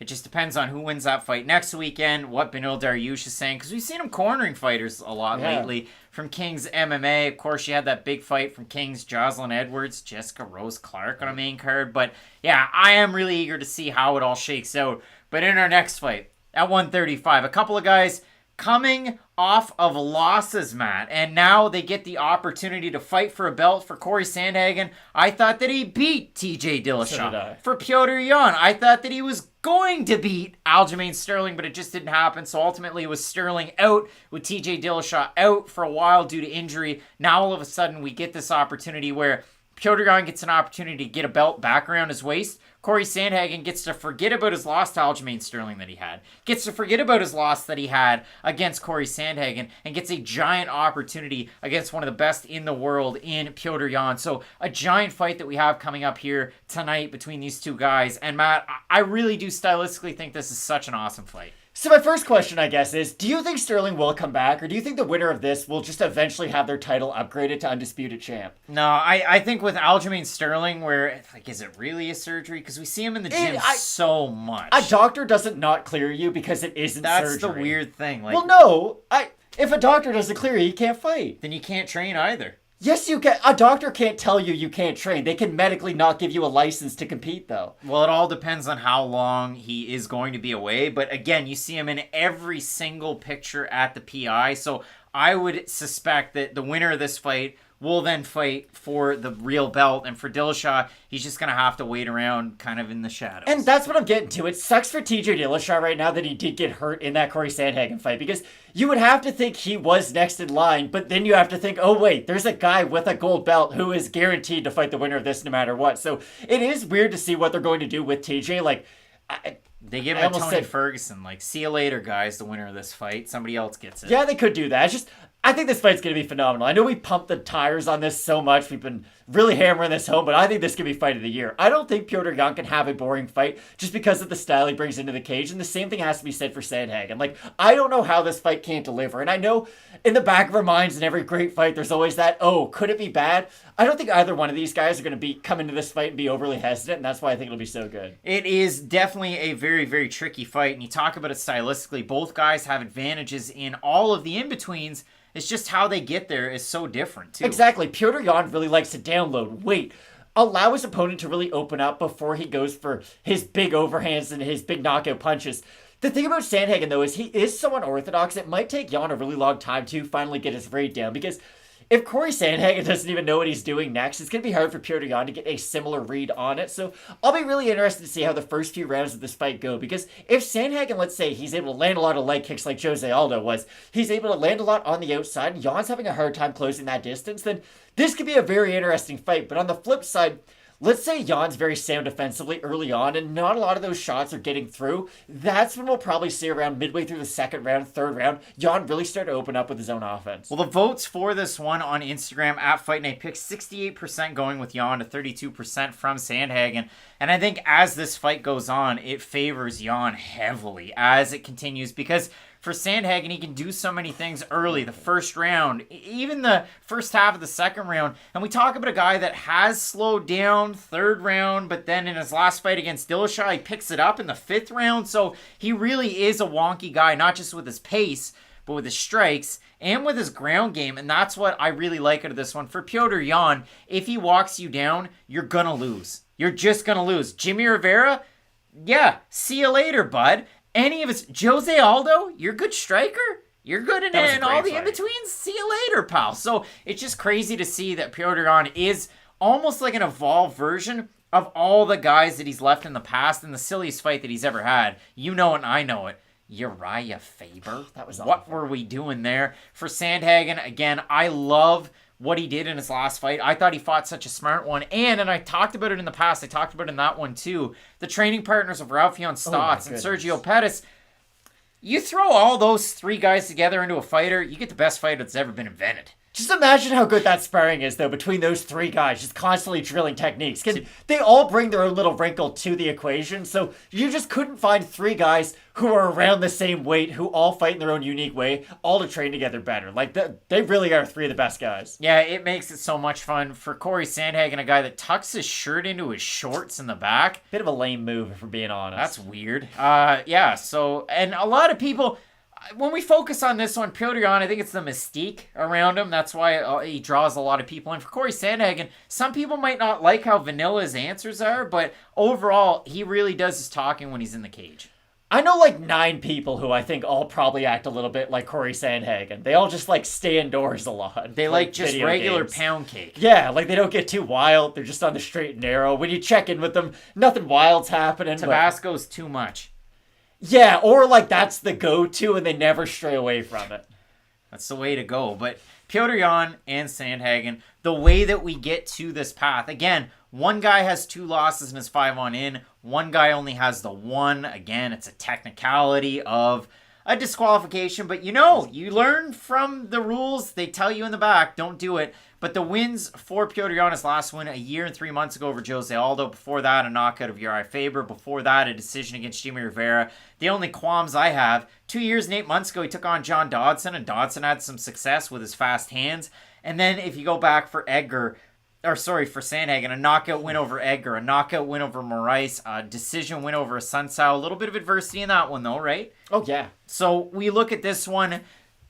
It really is tough. I mean, to really give either guy flack for their styles, it's such a well-maintained fight. Brett Z saying Cholula is better than Tabasco. I'd agree. A little bit of zest on a Cholula. Yeah, just switch up your sauces. Get wild. Make your own even. It's not even that hard. This is the thing that I'm excited about in this fight. This is why I like MMA way more than boxing. This is my whole point.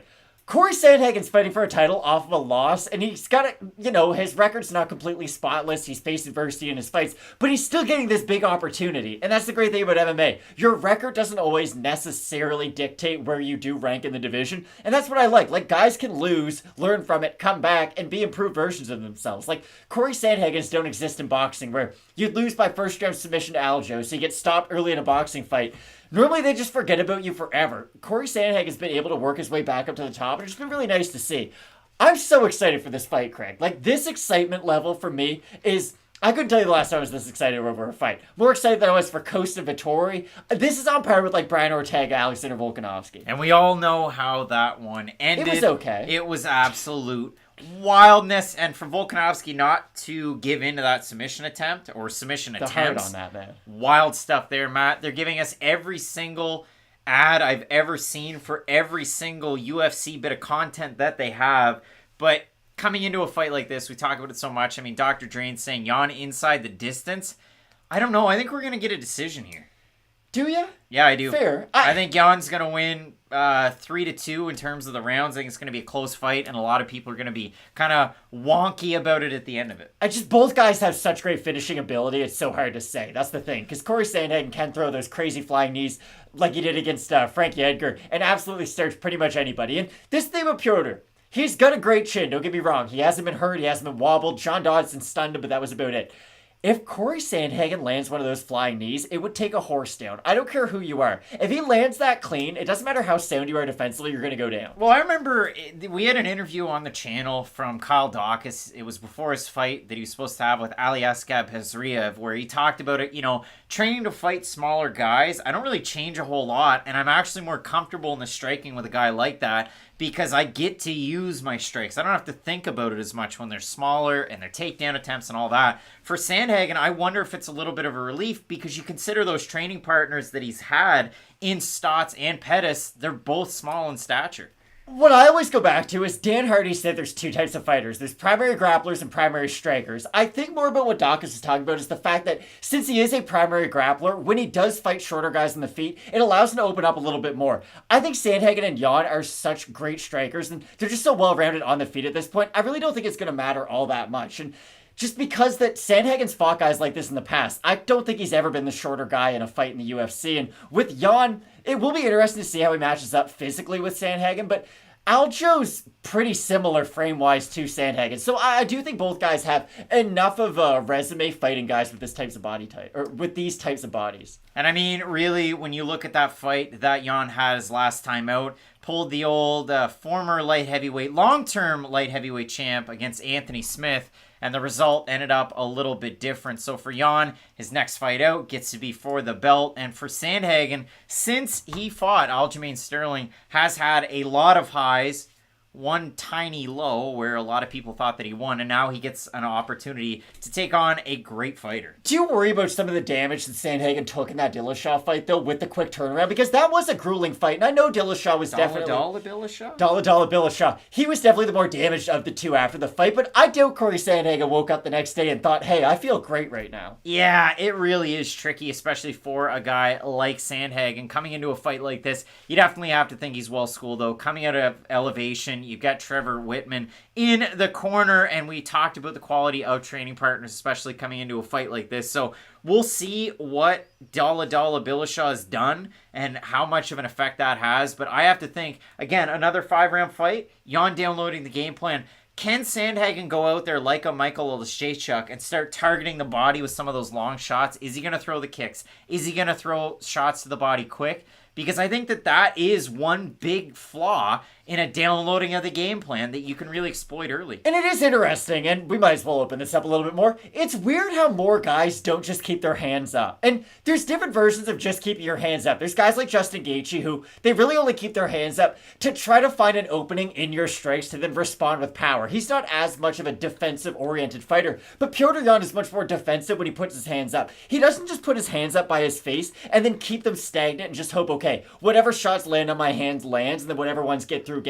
Jan's so intelligent on the inside, especially with a lot of his boxing. So I think it'll be interesting to see where Jan feels comfortable with his range, because if he's able to get on the inside consistently on Sandhagen, I really do think Sandhagen's going to have a tough night. Yeah, I mean, you look at the second fight between Magomedov and Jan, and if you really want a good idea of how well this guy can just push a pace, other than all the wins that he has by that fashion, I guess I want to say, it was a really impressive one, especially coming off of a loss. You want to see a guy that's mad and wants to get one back. Now, different opponent this time out, but I'm sure that he's going to want a result that's the same. So I can't wait to see how this one plays out between a couple of guys who, again, very good at the same things, but the way that we get to that is totally different. It's like Steph Curry and Giannis, both very effective. Just the way that they are effective is very different. And the thing about Sandhagen, I just don't have a good read on his grappling, because he has been in so many negative positions, especially in the grappling. Yuri Alcantara. But he's been able to work through a lot of them and then have his own success. And I do think he's one of those fighters where he's so offensively oriented that he will struggle when he is trying to find defensive openings and whatnot. Like, Alcantara was able to put him in like a full triangle armbar, and just through sheer will, Sandhagen got out of it, ground and pound it, and was able to get his own win. I just go back to the Petr Yan who fought your boy, Tiny Vitor.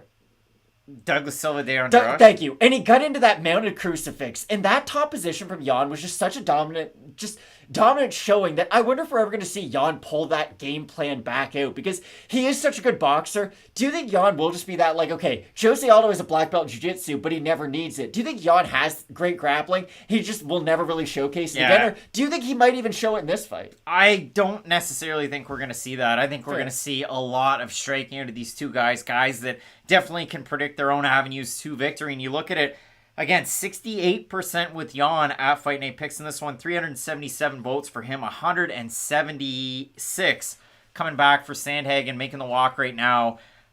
It's a really tough night out for both guys. It really is, and I mean, you have to think that cardio is going to play a giant factor here too. Oh, without a doubt. But these are two guys who can keep an insane pace for 5 rounds. I think that's why I'm so excited for this. This isn't one of those fights where I think we're going to get 3 amazing rounds and then 2 okay ones, and then we'll just focus on the previous 3 great ones. I think both guys can keep an insane pace for 25 minutes, and that's why my excitement level is through the roof, because I think no matter how good the first round is in this fight, the 5th round could look the exact same. 100%. Sandhagen finally here in the cage, filling it in the blue corner, taking on Corey Sandhagen, a guy that, again, couple of losses in that 5 on in, one a little bit worse, well, a lot worse than the other, because to Dillashaw, a very close split decision loss in a 5-round main event. The other one to Aljamain Sterling, where it was over quickly. It was not a good showcase for Sandhagen at all. One of the more surprising losses we've seen, you know, and for Sandhagen, you definitely gain a couple of things out of a loss like that, exactly. And he's come back stronger too. So for Petr Yan making the walk here, representing Russia, another one that you have to figure a little bit more of a hometown game for him. Yeah, you would have to think, but I don't really... Yeah, no, you're 100% right. Bupa is saying both, but I prefer to see Jan win this one. Let us know who you've got in this, because it is a really tricky one. I've long said that the 2 fighters in the UFC that I think have the best chance of making it to the Hall of Fame, aside from the obvious fighters, are Kamaru Usman and Petr Yan. Now, Yan lost his title... Usman's more... I guess Usman has established it now, but I have said this for a little while. Now, with Yan, I've always felt that way with him too. I really do think he's one of those like top-tier fighters who can keep the belt for a very long time. I thought he was well on his way to getting that decision win against Aljo in their first fight. It was unfortunate it ended the way it did, but if Yan can pick up from where he left off, I do think he's a guy who can keep this belt for a very long time, because he has such a unique combination of just defensive savviness along with his offensive toolbox. It just really is unique. All right, Yan making the walk here. He's got the Russian flag wrapped around his shoulders, making a bit of a run, and the flag being a cape. John Hansen cashed the parlay for 10 times the money. That'd be John Hansen. Congrats. Super chat and merch. It's always there. Never forget about it. Just enjoy your day, John. I hope you're having a good time watching the fights. Petr Yan with that #1 contender spot next to his name, the #1 ranking, the rankings, the points, none of it matters. But with this belt, you would think you probably get an opportunity at the real one. Of course, we know Gone, he won an interim belt. Now he's going to fight for the real one. That's UFC 270, taking on Francis Ngannou. Who knows when the winner of this fight could fight next, though?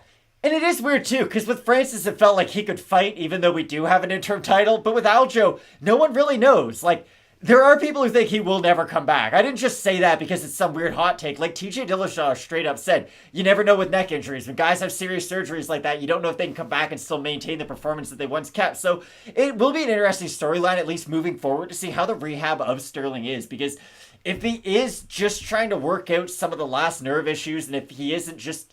I don't even know. That sounds pretty serious now that I'm saying it out loud. So it'll be really interesting to see if and when Aljo can come back. Petr Yan with a cartwheel in the cage. One hand, too. I mean, sometimes you like to see that kind of stuff. Sometimes it worries you about a gas tank. I don't worry a single bit about that one. It's like Carl Edwards doing a backflip off the car, and I never like Carl Edwards in NASCAR. But, Matt, Jason Herzog, our referee for this one, you know it's going to be a clean affair, especially with a guy like that. Yeah, we're not going to let just things fly like the referee that we had earlier on in the night. Good footwork for this matchup, too. I hope the UFC thought about that. They're like, hey, these guys are going to be moving a lot. We got Jason Herzog. Like a thief in the night, Matt. Like, the perimeter defense, it would be an A+ from Jason Herzog if he was a 2K character. All right, age favoring Jan, but everything else favoring Corey Sandhagen. The much longer, creepier, lankier. He's like a Grim Reaper. He's like a Slim Reaper. It's wild that Petr Yan's been able to accomplish this much in his MMA career, aside from just what he's done in the UFC, at only the age of 28. Like, that is absolutely ridiculous. Bonkers, as they say. Kyle Kelly, co-main and main event. Same situation for me. Heart says underdog, but mine says the favorite. Final pick here, definitely Petr Yan. Definitely Petr Yan, but again, I think this will be a phenomenal fight. I mean, hey, Tybura Volkov was all kinds of weirdness and fun. It was. And we got to 230-27s and 129-28, but I can't wait for this one. Petr Yan taking on Corey Sandhagen. Let us know over in the comments section who you have for the interim bantamweight strap. A couple of guys who are at the top of this division, and I think that this matchmaking is great. So do I. Like, they could not have put together a more fan-friendly type of a fight than this one. Isaiah, why is the pay-per-view free? Because they want to rope you in for the next one. That's why. I thought there was something to do with, like, ESPN, like, scheduling or something. I thought it was, like, there was something weird to do with this event. That's all. Just be happy about it. Yeah, if you're in the States, be happy. If you're in Canada, business as usual. $64.99. Come on. Gonna be so good. Aurora, Colorado. Okay, this event is worth the money, though. There's some pay-per-views that are questionable. This has been stacked. Oh, yeah. 100%. And listen, the undercard of this card was probably the best part. It's been fun. Yeah, like we said leading into this event, like there's 4 fights on here that could be fight of the night so far. All right, Jan taking on Sandhagen. You get the particulars on the man in the red corner. A lot of Jan support in the chat. Also coming off a loss at Everyday Best saying Jan by knockout or TKO easy. Corey McGregor saying Jan. I haven't seen a single person over there say Sandhagen. No, not a lot of support for Sandhagen, but I think there's a great chance for him to win. He is such a dangerous striker. Jan, another favorite here. Everyday Best saying Jan is about to turn this guy into turkey soup. Yikes, turkey lurkey. And a guy behind him holding that flag up. Nice little flurry there from Jan. Some fast hands on the man. Giving us a taste. Rob G saying huge fight. You've got butterflies. The lights went out briefly. It was almost like that Cardinals Green Bay game where all they could talk about was, are the lights actually going to turn off? These guys physically are not similar whatsoever. This is like a small forward guarding a point guard. All right, here we go. Big time at 135 for the interim championship. I'm going to get that timer on the line. This fight is huge. Big time at 135, a division that Henry Cejudo once reigned. Henry Cejudo, both guys coming out here quick and early. Somebody looking to take over that monster logo. Everyday Best hitting us up in the super chat. Keep grinding to 200K plus subs, boys. It's going to be easy with your content quality. Appreciate that, and I can't wait for 268 next weekend.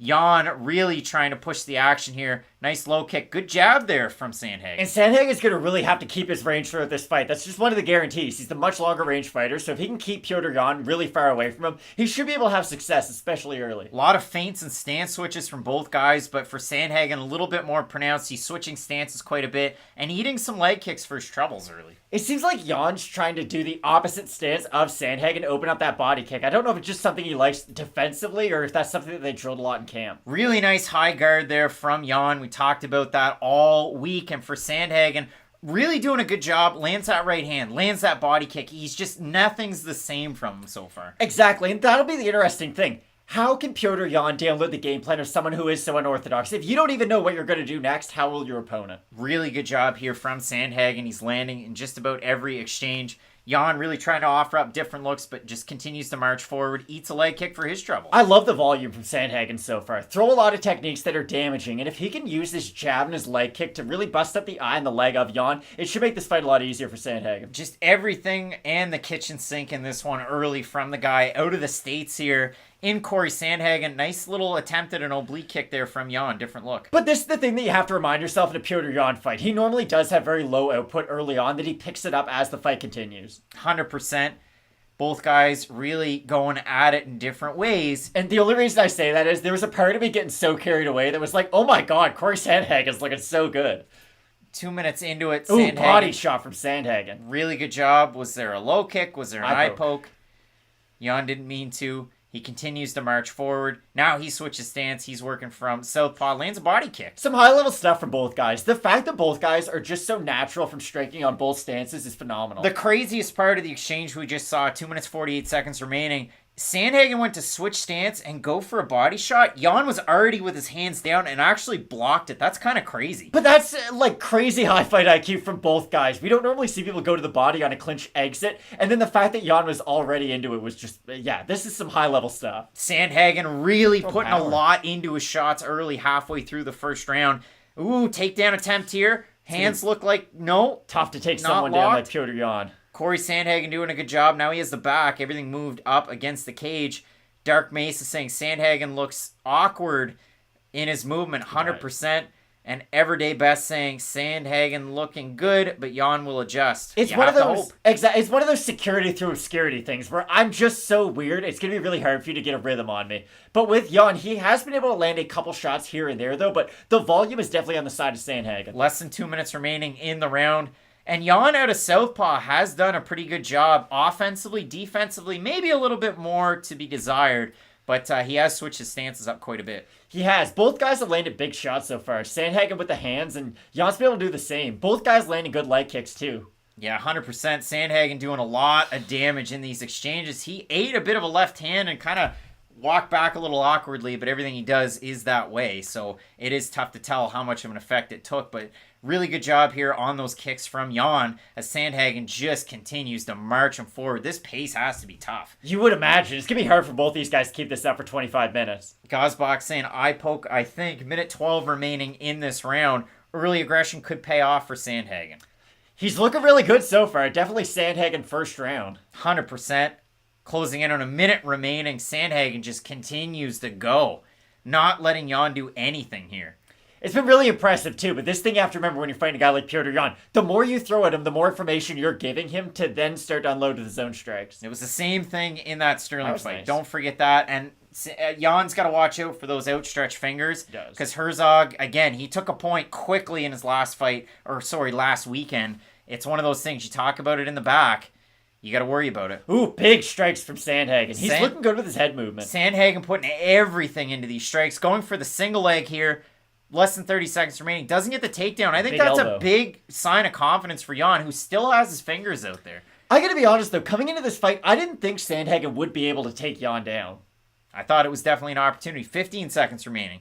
Jan with a really nice leg kick. That caught the attention of Sandhagen. Really nice left hook there, too, on the break. And that's the thing, when Flying knee from Sandhagen. that was a big technique, and that's the type of stuff you gotta watch out for when you're fighting someone like Sandhagen.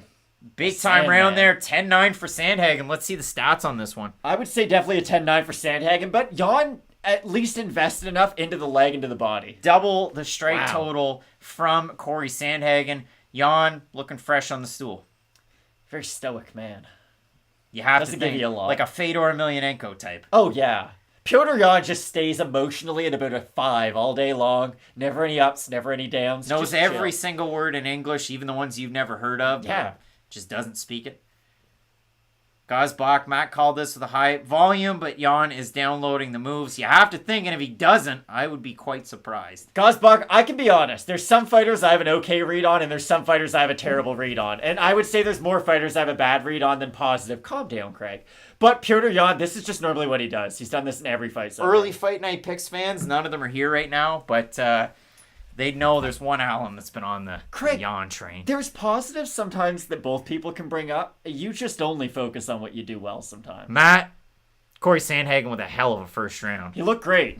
Oh, I started a little bit early. Herzog did me dirty. No, Now we go. Now we're ready for our second round between these two guys. Must obey the rules saying Corey looks so good, but Piotr hasn't shown much yet. 100%. He's been on the defensive a little bit in that first round. And you mentioned about the fingers from Jan. That was something Herzog had mentioned it to him going back to the corner. So you do have to think if he keeps on leaving that hand open throughout the second round, he will be more likely to get the point taken. Doing a good job of at least keeping it, but then all of a sudden when Sandhagen reaches in for a shot, those fingers are outstretched from Jan. And it's one of those things, you don't really have to worry about it so much in training, but then when you bring training into the MMA cage, it really is tricky. Yeah, guys have talked about this in the past. Most guys spar with boxing gloves because you're less likely to knock out your opponent. When you have boxing gloves, you don't naturally have to keep your hand close. It's just going to be like that. You don't have to worry about the finger pokes. Both guys really going at it now at this point, and Jan's starting to move forward. Sandhagen backing him up at this juncture, but Jan was doing a really good job of backing him up at the start. You know both guys are just one technique away from finishing this fight. Oh, 100%. Minute into the round. Ooh, nice There's body shot. Jan ripping it to the body with a hook. That's a great one there. Yeah, that was really nice. But this is when Sandhagen's at his best. When he's rolling downhill, going to the body, going to the head, giving Jan different looks. Sandhagen doing a great job as well. Now his hands come down. Interesting. But that's the thing. Anticipating that body kick, and Jan lands it. And Jan needs to just do more in open space. He's just waiting a lot on Sandhagen as he starts to initiate some of these exchanges now. Sandhagen doing a lot, really accumulating the volume. That left hand to the body's there for Sandhagen. You see a little bit of a smile out of Jan. Yeah, it's been a really nice technique for him, and if he can just stay dedicated to that body attack, that's going to take away a lot of the cardio of Piotr Jan. Really good job here from Sandhagen in this round. Nice right hand up top to the dome. Jan with a good leg kick there.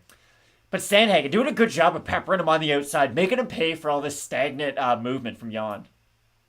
Jan waiting. He was going to go for that left hand, and then Sandhagen goes high with the kick, doesn't let him do anything with it. That's the thing with Sandhagen. He's just so unorthodox. Now he's making Jan miss, and he's looking really good here in the second round. Yeah, the pace and just the weird movement of Sandhagen's really giving Jan trouble. That was a nice punch, though. Big time left hand from Jan. That kind of negates everything, but Sandhagen doesn't let him do anything, crowds that space. And isn't that nice to see after the Oezdemir fight? Like, Oezdemir was pressuring, doing really well, gets hit one time, then completely forgets about his game plan. Corey Sandhagen eats a big shot, then he's right back on him. Jan's looking to time now that counter there on the left hand, and now he switched stance over to southpaw. I'll be interested to see if he doesn't rip the body here. Sandhagen has such a nice jab from both hands. It's not something he just has to use his right hand or his left hand for. He's got a beautiful jab from both stances. We're about halfway through this round so far. Jan versus Sandhagen. The second round's been really close between these two guys. It really has been. And again, the numbers are always going to favor Sandhagen throughout this fight, but I would say the more damaging ones are when Jan's able to connect clean. Yeah, he's had that big left hand working there so far. Ooh. Missed big on that one, though.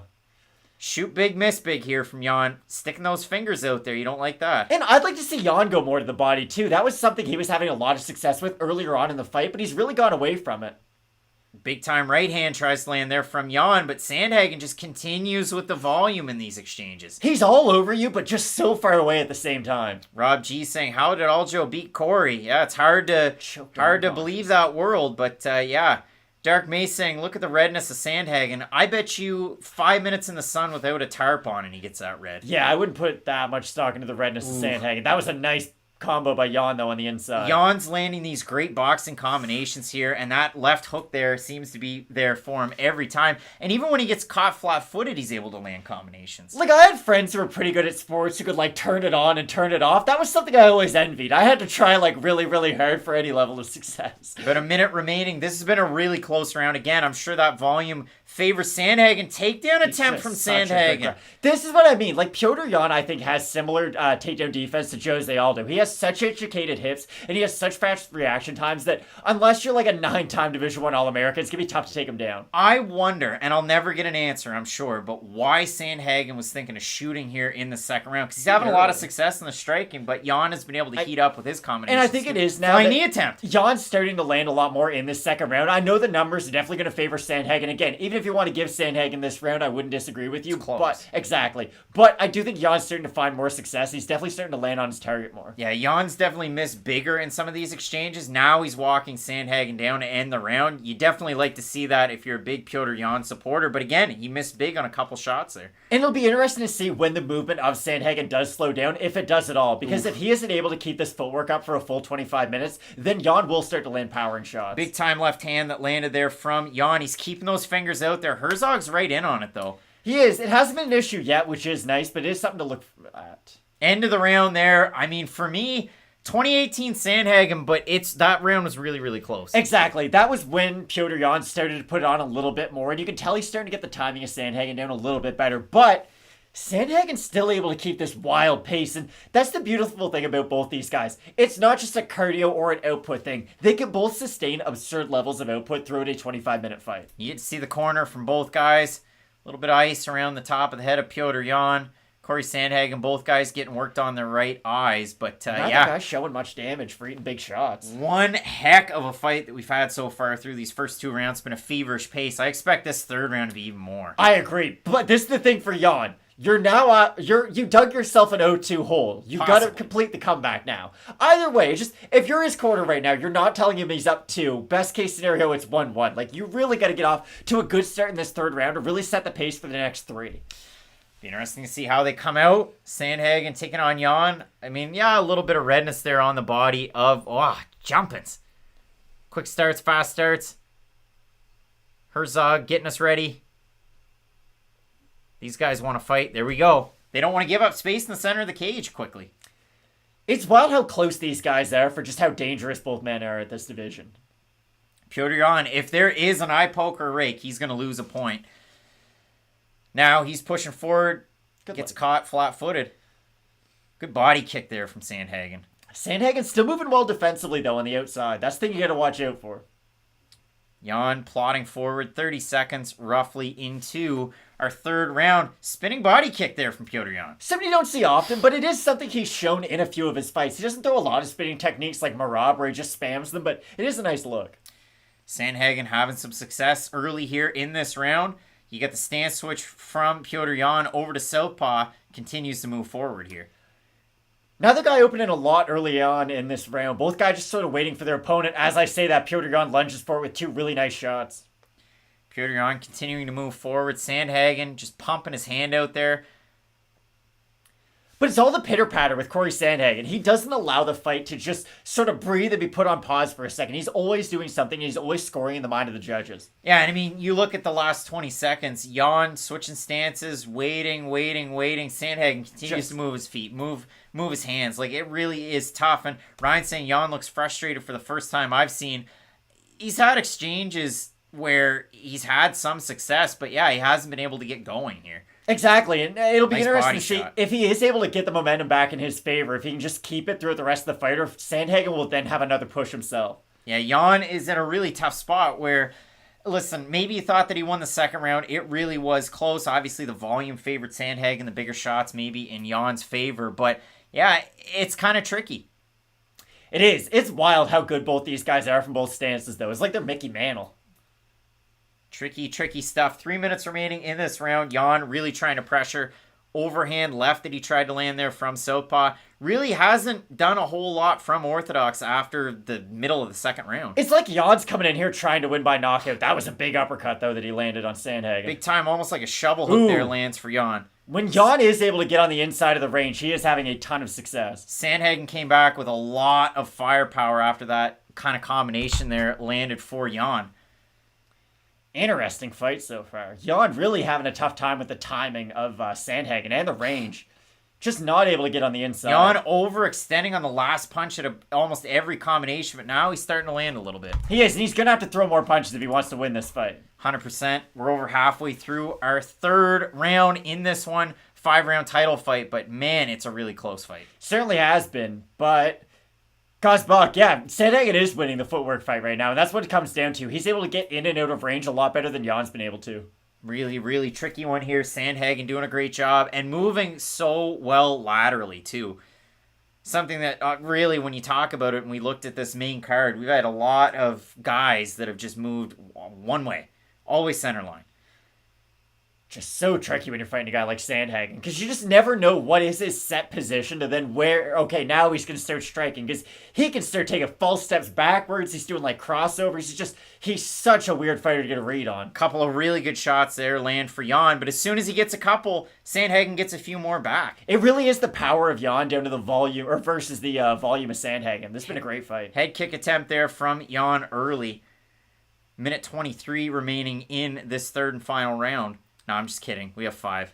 Big time title fight. Nice left hand there lands for Jan. But as you Another can see, nice left hand lands. Sandhagen's feet are starting to slow down a little bit, and Jan's able to get to the target a lot easier this round. He's landing some really... Oh, he drops him! Back fist. He hurt him. Hurt him bad with a spinning back fist. And that definitely won him the round if he's not able to finish the fight. Sure, oh, Jan he's has landing some heavy big ground and power. pound from a stack Yeah, guard. that was a big shot by Jan. Sandhagen's working for any appendage he can get here. And see, we talked about how unorthodox Sandhagen was. We didn't Ooh. talk about Jan's ability to then do wild spinning stuff as well. Great scramble there from both guys. Sandhagen looking to get back up to his feet. Jan doing a really good He job. is such a Sandhagen's good still defense. compromised here. He's still hurt, I think. I think that really hurt him. The way he fell down, he looked raw. Surprised that Jan's trying to grapple here? Yes and no. Because Sandhagen is so tricky on the mat, I wouldn't think he'd try to, but Piotr Jan himself is a phenomenal grappler. Brett Z and Rob G, they rhyme. They're having a good time over there in that comments section. Gazbach as well. That is the huge equalizer. Sandhagen's hurt. He's The still power hurt. always is. Sandhagen's definitely hurt. He still looks rocked. He's back up to his feet. The footwork's gone. Yeah, the footwork, he's not bouncing back and forth. He is just planting in place. 15 seconds remaining here. What a turn of events. Is Jan going to go for it? Is he going to pour it on? Ooh, fakes the That would have takedown been attempt nice right if he there. landed it. Momentum is firmly in the side of Piotr Jan all of a sudden after that big shot. Jan's got to land heavy. That's the end of that round. That is a 10-9 Piotr Jan. And again, at That the changed end, the fight completely. at the end, I mean, again, Sandhagen won 1 and 2. This is just like the fight with Sterling, where all of a sudden, boom, all of the momentum is right back there for Piotr Jan, and he has a great time to pour the gas. Again, I was never good enough in a sport to be like, I'll take my foot off the gas right now and then I'll try really hard. Piotr Jan's doing this in title fights. Like, that just shows how good of a boxer he really is defensively. Let's have a look at those strikes, because again, Sandhagen was taking over as what, you're 70, right. 77 to 43 at the end of the second round. Now all of a sudden, Piotr Jan's comeback, plus he was able to land that knockdown and have a lot of success on the ground. So how well recovered will Sandhagen be once he gets off the stool, ready for this one? It all depends, because we saw the footwork at the end of that third round. Spinning back. Oh, clean. Sandhagen was completely flat-footed. I was surprised maybe Jan didn't kind of pour on the gas a little bit more. Merab Duashvili-esque was that back fist That was and so landed nice. right on that chin. So great opportunity there. We gotta see how much bounce is in the step of Sandhagen right now, because if he's lost his ability to move around now that he's rocked, this could be a short fourth round. Sandhagen doing a good job. He switched stance early. He's gotta clear the cobwebs though. Stay on your bike. Don't engage too much early on, because you might be up 2 rounds to 1. So if you can start to even it here soon, then he's right back in this fight. Sandhagen's still switching stances quite well. Little flat, but again, it'll continue to come back to him here. But that's the thing. Once Jan finally has it down and he starts to get your reads, he is such a tough fighter to deal with. Oh, big time flying knee attempt Missed, there though. from Sandhagen, and he is great with those. We've seen him land, and maybe he wobbled. I It think might he have just been an moved off backwards. step there. But now it's going to see, okay, does Jan just put his gas, or does he just put his foot on the gas all of a sudden and try to get him out of there? Does he keep fighting a technical fight? Yeah, it really is tricky. Nice leg kick lands from Corey Sandhagen. He hasn't abandoned some of these shots. Which is nice to see, but Jan, when he gets close with those hands, every time he's landing, they seem to hurt Sandhagen. Another big shot. time left hand lands for Jan. And the thing that Jan does is he sets up his power shots. He doesn't just throw his power shots. It's double jab, triple jabs, Body goes to the shot. body. Exactly. It's just such a wide variety of techniques. Great opportunity here for Jan. Again, you talk about a guy pouring it on. Sandhagen's doing a great job. And maybe some of these shots that would surprise a lot of people, Piotr Jan's able to really land. And again, now Sandhagen's working that volume game again. Just, this is a high level fight between two phenomenal strikers. Like, you'll have a hard time finding two better strikers in a fight in the UFC. Piotr Jan really trying to put in some work here. Continuing to move forward. Less than 3:30 remaining in our fourth round. But from Jan, that jab false step into the left hand is absolutely beautiful and has landed every single time. Sandhagen just continues to pump the jab out there, but not a lot getting through the guard of Jan. That's why that high guard pays, especially in a fight like this. And you love the pressure of Piotr Jan. He's all over you, but not there at the same time. Ooh, nice Beautiful body body kick in the kick. combination. That was nice.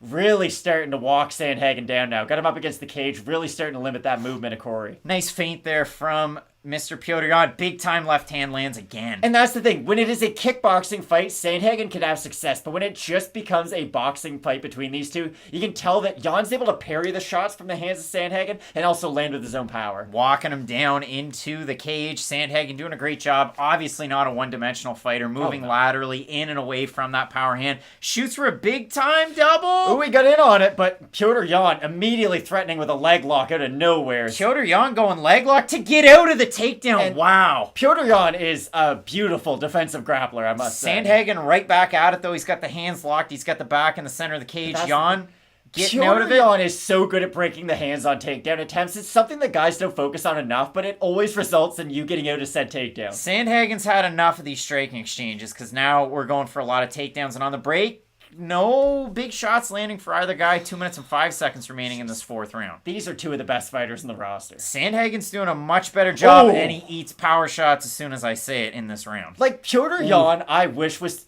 5 pounds heavier so he could fight Alexander Volkanovski. Oh, Jan's going heavy to the body. He hurt Sandhagen. Those hands are low. This has been an incredible fight. 145 remaining in our fourth round.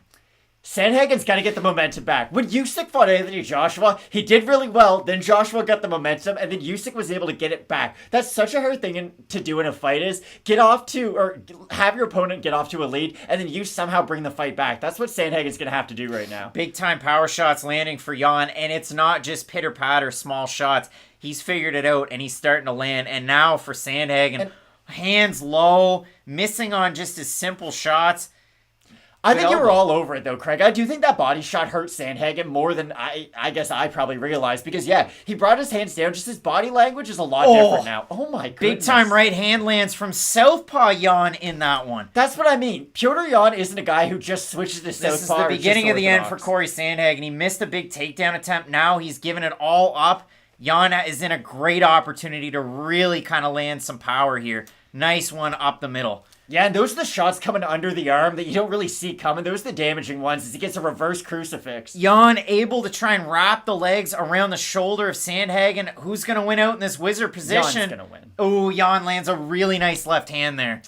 But Corey Sandhagen is absolutely game for this fight, though. Corey Sandhagen looking in a world of trouble. Nice step in elbows, though. He's still giving it, but his power bar is just about gone there. He'll look out of it, but then he'll land a really nice strike and reset. Like, this has been a wild fight so far. Great job. Petr Yan going for the leg kick. 14 seconds remaining in the fourth round. You have to wonder, maybe a big shot at the end of this one wins it for a guy. I think Petr Yan's definitely won this round, though. Yeah, that's about all she wrote. 4 seconds remaining. Sandhagen's let off the gas. So we're tied going into the fifth round. Tied going into the fifth round, probably. What a fight this has been. Let's see right here the total numbers. Look at that. I mean, roughly the same in the fourth round there, but all of the power goes the way of Yan. He was able to stuff takedowns. He was able to do a great job there. I mean, Brett Z's saying 2-2. Ryan saying, guys, it still could be 2-2. Dr. Drain. Hopefully Yan finishes it. And Dark Mace saying it's not 2-2. What is it, 3-1? It could be. This is why numbers in MMA don't matter, everybody. Significant strikes right now tell you Corey Sandhagen is winning this fight, but he's not. It matters who's landing the strikes and how significant said strikes are. That's why I've never been a big fan of numbers in MMA. No, it's just, it's you got to look, you can't look at them just by the numbers up on the page. And again, total strike numbers are totally out to lunch. That's why numbers in MMA, there is not a sport where statistics matter less. Steph Curry can score 60 points and take every shot. Sandhagen's up off the stool, but he can't get a 30-point shot at the end of the game like he can in MMA. All right, Matt, we get set for a fifth and final round. Loving the commentary and loving the chat over there. Everybody's really into this one. Herzog, phenomenal fight. Not letting these guys take the center. There we go. We get set for a fifth and final. For us, I've got a 2-2. I don't want to speak for you. I also have a 2-2. All right, we get set for a great fifth and final round. This fight's been awesome so far. Sandhagen seems to have regained a little bit of his movement, though. It's nice to see. Good side to side, keeping his head out of danger. Yan really pushing the pace here. It's wild how much better top-level bantamweights are than, top-level heavyweights sometimes. How they can, keep a pace and sustain it. Just nice to see. Sandhagen switching stances. Doing a good job here. Keeping his head away. Jan has such intelligent forward movement, though. It's not like he's crowding himself when he's moving forward. He's always in the proper range to land damaging shots. Just waiting for Sandhagen to move into the way of the hook that he wants to land. That's what he's doing right now. And I like how he's allowing Sandhagen to almost dictate which shots he's going to throw. If Sandhagen's moving to Jan's left, then Jan will throw the left hand. He's moving to his right, he'll throw his right. Chopping leg kick from Petr Yan out of southpaw. He's figured it out from this left side. And yeah, numbers only matter when it's unanswered ones from the ref. Exactly. Good point. And sometimes referees just want to see a man get hurt. Flying knee from Corey Sandhagen doesn't really land. There is less pop on it now, though. They're a little bit more telegraphed. They're not as fast as they once were. Left hand down the pipe from Petr Yan there. This fight reminds me a lot of Dan Hooker versus Dustin Poirier. This fifth round could go either way. It really could. Sandhagen is such a tricky guy in this weight class. He's huge for the weight division, too. That's the thing. And I mean, a nice body kick there from Yan and an attempt to grab it from Sandhagen to bring it down to his deep waters, but not able to get it to work, Matt. 3 minutes and 28 seconds remaining in our fifth and final round. Jan hasn't allowed himself to open up just yet. He's almost letting Sandhagen burn out the little resurgence he got from the minute off, and then he'll start to let himself unwind. Good nice strike leg there. kick from Sandhagen, and it's countered by a couple of up top there from Yan. Been an incredible fight so far. Big time one here. 3 minutes, 10 seconds remaining. Bang, bang from Petr Yan. Just his boxing is second to none in this division. 3 minutes remaining. Yan continues to just push forward, and Sandhagen, one way, the other way. It's really tough to figure out a guy like this. And Matt, you've seen it from Corey Sandhagen's UFC tenure. He just has such a way to come back in fights, especially when he's down or has an issue. But for him, he had so much success in round 1 and round 2 with the volume and the in-betweens. And now it's just a lot of movement, not a lot of volume. Well, that's the problem when you fight a guy like Jan. It's really hard to bank on the fact that, okay, I'm going to win the late rounds. You almost want to spend yourself early. But the problem is, if you don't get him out of there early, then you're that much more depleted for round 3, 4, and 5. It's just... I think this speaks to how good Petr Yan is, because this Corey Sandhagen beats pretty much everybody in the division. Takedown attempt from Petr Yan, unsuccessful, follows it up at the end with a left hook, doesn't look like it landed there. But Yan needs more offense of his own in this round. Yeah, this is one where the tide was one way in the first 2 rounds, the tide went the other way in rounds 3 and 4, now in round 5, we're 2 minutes remaining, and it's anybody's fight. Exactly. Somebody needs a big movement here, and for Sandhagen... It's tricky because all of the things that cause him so much success early, you just haven't seen them here. No, exactly. It's nice to see Jan throw more kicks, though, as the fight's opened up. That was a nice head kick that seemed to land. Really good attempt there. 145 remaining in our 5th round. Oh, nice leg kick. That's the thing. When Jan's ending his boxing combinations with kicks, it's just like... Oh, Jan lands a couple of good shots of his own. Petr Yan. Jan continuing to press forward. 132 remaining. I do think Jan's landed the bigger shots in this round, though. Definitely has. 125 remaining. Now Sandhagen's starting to pepper that jab out there. Jan continues to just pressure forward. We need Jan versus Sterling again. Jan doing a great job here. 112 remaining. Yeah, both guys just sort of waiting to counter for their opponent to really leave an opening. Hasn't happened yet, though. Yeah, this is going to be a really, really tricky one to score if it ended right here. We need a big action with a minute remaining, and there it is from Jan. Lands the right hand and the left behind it. When Jan's let his hands go in this round, he has been able to land quite a bit. That's the other thing. And I mean, that advancing stats, you never want to look into it too much. Really nice left hand lands through the guard for Jan. Just a tricky boxer, isn't he? Yeah, it really is. 40 seconds remaining. Ooh, nice body shot from Corey Sandhagen. It would have been nice if he threw more of those consistently throughout the fight, because he threw so many nice ones early and then just didn't stick to them. Good body kick there from Jan. You're going to see some stats at the end of this one that are going to make everybody wonder. Ooh, big miss. Big spinning back fist attempt there from Jan. Nice knee up the middle from Sandhagen. Just an incredible fight. 17 seconds left. 15 now. Here we go. Somebody's got to pour it on. Flying knee attempt there from Sandhagen. I think a single one of those is landed. 10 seconds remaining. Jan's got to do something 6. if he wants to win. Whoa! Spinning back kick. Wow. Great fight by those guys. Jan, 48-47 Jan for me, but man, that was a very, very close fight. I think with Jan landing that final combination at the end of the round, I think he just won that. I think he won the round up until that. I think that was just the cherry on top. Personally, I did give him the round.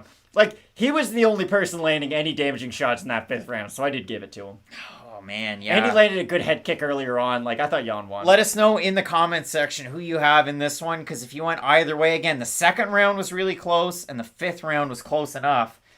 Rick the Ruler saying, we need another round. I'd be down for it. Dr. Drain, 4-1 for Jan. And Gozbach saying, I have Corey 125? 1-2, round 1, 2, and 5. 1, 2, and 5. All right, that one's fair. Ryan wants the overtime round. Rob G, 4-1 for Piotr Jan. I think Piotr won 3-1, or 3-2, sorry. We had a heck of a fight there, though. Let's see those numbers again just for fun. Yeah, 152 to 129, the total strikes. You go down through it. Significant, very close. You had a takedown for Sandhagen that didn't accomplish much, but you had a knockdown for Jan as well in that fight. So that was beautiful, too. The spinning back fist into the overhand, that was a nice combo. Lot of... I don't see a single one there for Sandhagen, unless Gozbach, did you score it for him? He said I have Corey round 1, 2, and 5, so yes. Right. 48-48 from Ryan. We're going crazy. Kyle Kelly saying could go either way, leaning Jan, but I hope it's Corey. Awesome I think Jan fight. won that. Jan did more damage, what Benny B is saying. That was a great fight, though. What a head kick. Oh, my goodness. And, of course, I mean, the all-violence trophy was won by the undercard here tonight, but we've had some technical back and forth here. I mean, even that win that we had earlier from Islam Makhachev, I mean, wow. That was nice. That's some high-level moves, especially once he got it to the ground. We'll get the final decision here. That's not Hezbollah. It's not. That is Piotr Jan's son. Just a small Russian. Not all small Russians are Hezbollah. No. Not all skinny Canadians are Matt. No. Some of them are Danilo Banton. We get Toronto Raptors. The final score here, Matt. Jan and Sandhagen. Joe Martinez giving us their particulars. And, yeah, high-level action right there at 135. That was a good fight. And they were saying earlier in the night that Dana White wasn't there. He wouldn't have any oversight over the referees. He is, of course, there. He's putting the belt around Piotr Jan, who wins it once more. Matt, I'm going to go over to the Twitters and update it. But heck of a fight. And for Sandhagen, every time he gets close, unfortunately for him. But, like, I don't think Corey Sandhagen's done fighting in the top 5 of the bantamweight division anytime soon. I think the Sandhagen who fought tonight beats the majority of the fighters in this weight class, to be completely honest. Like, Merab Dvalishvili, Corey Sandhagen should be the next fight. Dana White, I'm doing your job for you right now. But other than that one very specific matchup that I've been holding on to for about a week, I think Corey Sandhagen can go out there and beat a lot of top guys in this division. I don't think getting outboxed in a 5-round fight by Piotr Jan automatically just takes you out of being in title contention. Yeah, and I mean, if everybody over there was saying, 49-46, that is what it is, Matt. I'm fine with that. But one heck of a fight, and it's just a matter of when, and hopefully not if, we get the rematch between Jan and Sterling. I really hope we do. I love what Aljamain Sterling does in the cage. Because, like, I don't really like fighters anymore. I just, like what they do in the cage. And what Aljamain Sterling shows is great volume striking. He's unorthodox. He's got good cardio. He's a monster on the mat. Like, just stylistically, I want to see Aljamain Sterling fight Piotr Jan again. Although, I think that is an easier fight for Jan than Corey Sandhagen was, even though Sterling beat Sandhagen. It's just sort of the way MMA math works out, the whole rock, paper, scissors of it all. I think Jan is going to beat Sterling in the rematch if they do have one. I really do. That's such a hard fight for Sterling because he relies so much on his own volume. And the fact that he does have one of those weird gas tanks where I have great output, but my gas tank's questionable. I just think those guys are tailor-made to lose to Piotr Jan. Now, it really is tricky. I mean, moving forward, especially at 135, a division that's absolutely stacked. And I mean, you talk about the main event. We have the votes here on the channel. You get 270 votes, wow. 84% Blachowicz over the 16% that have Teixeira. At Fight Night Picks, it's pretty well the same thing. I mean, 82% have Blachowicz. That's 441 votes for him to 98 for Teixeira. The deck is stacked against poor old Glover Teixeira here. It has been before, though, and I'm sure it will be again. And that's really the story about Glover Teixeira. It might be again. You don't get the game plan of get dropped, end up in mount without getting dropped and ending up in mount multiple times through your career.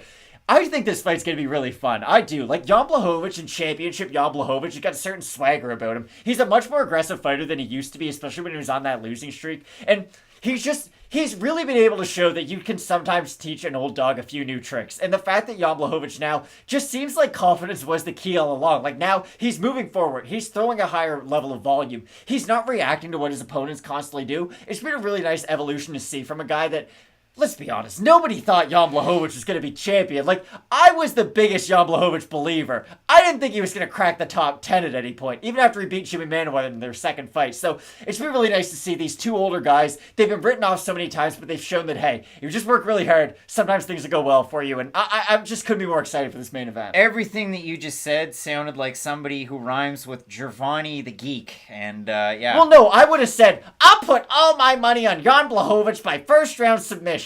That's something Yanni the Greek would say. I'm just really happy for both these guys. They're both near the end of their career. This is a really big fight. This is on a big pay-per-view card. I think this is going to be a phenomenal fight. I really do. Should be a great one and a big-time one, Matt. So we'll switch it on over to that view. With Jan Blachowicz taking on Glover Teixeira, a couple of very, very good fighters.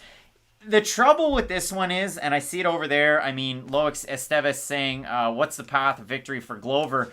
Well, neither one of these guys have much success when they back up because both guys back up on the straight and narrow. And for Jan, you look at his last loss was to Thiago Santos by knockout because he was moving straight backwards. And for Glover, he was moving forward into Santos. For Glover, again, on a straight line, he's a tricky guy. And when those overhands show up, he has a great opportunity. Maybe he's able to land one there. Again, he's so accredited once it gets down to the mat, too. So you definitely have to worry about Glover Teixeira because he is as game as they get. And both these guys combine the age and you get 80.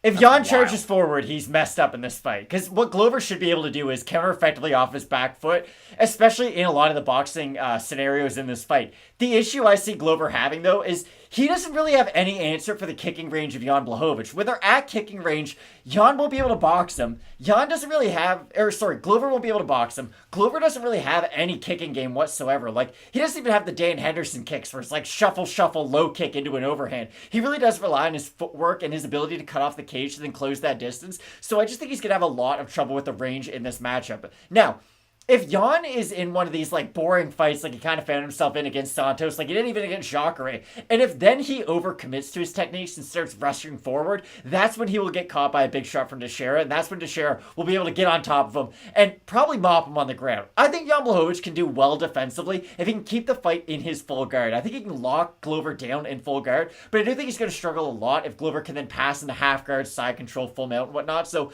this fight comes down to two things. How does Glover respond to the kicks of Jan? And is Jan going to get taken down by Glover? Personally, I don't think he will. I think he'll be able to keep the range, pile up his kicks, and then end up knocking Glover out. It's going to be a very tricky fight for old Glover Teixeira because, again, all anybody's talked about this week, all of the promos, we're talking about the Polish power. It's not necessarily about the Brazilian power or the Brazilian grappling. It's been Polish power. Rob Gronkowski, it was apparently Polish by heritage, I guess, so they decided to pump that one out there during the prelims. But yeah, I mean, I look at this fight, and if you do, and I'm gonna do it just for fun, you look at the UFC's web or YouTube page. It's just it's really tricky to see a great path for Mr. Glover Teixeira. It's there. We've seen that game plan before. But it really is Alexander Gustafsson took down Jan Blachowicz and ground and pounded him for 3 rounds.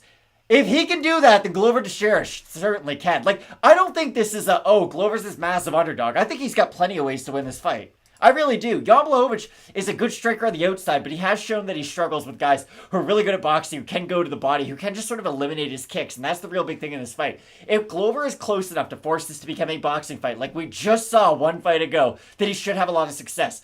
Jan is somebody who relies on that range and who relies on his kicks to then open up his hands. So really relies on range more than anything. I do see this fight being much closer than the odds would suggest. Apparently the UFC had an episode of Unfiltered with Herschel Walker and Michael Chandler. A couple guys whose heyday was not with the UFC.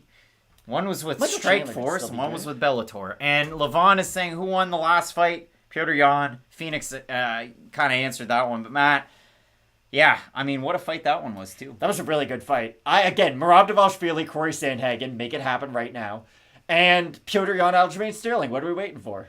I think those are great matchups. I think that's fair. Yan by brutal KO is what Dr. Drain is saying. I agree. You think so? I do. I think Jan's going to win it inside the distance. I try to stay away from that just because I would hate to say I think Jan Blachowicz is going to win. Someone be like, oh, Matt knows what he's talking about. Put money on Jan Blachowicz to win. Then me say I think he's going to win by knockout. Them like make their bet different and then go inside the distance. So I don't like saying this. I think Jan's going to win. I'll just keep it at that. But I definitely see a world where he knocks out Teixeira. He's got great power in close. He's got good power in weird areas of the fight, kind of like what we talked about with Li Jingliang earlier. I know he didn't have the opportunity to showcase that power, but still, he has weird power like Jan. I just think with Glover, with the age that he is, with his somewhat limited mobility, I think he's going to struggle a lot with the range of Jan Blachowicz throughout this fight. It's going to be tricky. Grinham 4D, where do you guys watch the fight? In front of us at home? New Brunswick? The East Coast? I don't know what to tell you there, but yeah, you get the build up finally for this one. It's the fight that needed to happen. It's the fight that deserves to happen, but that's where it is. And then the real question is, okay, Yuri weighed in as an alternate. Does he get the next shot? I would hope so, but it is weird because it feels like Yuri still needs one more himself.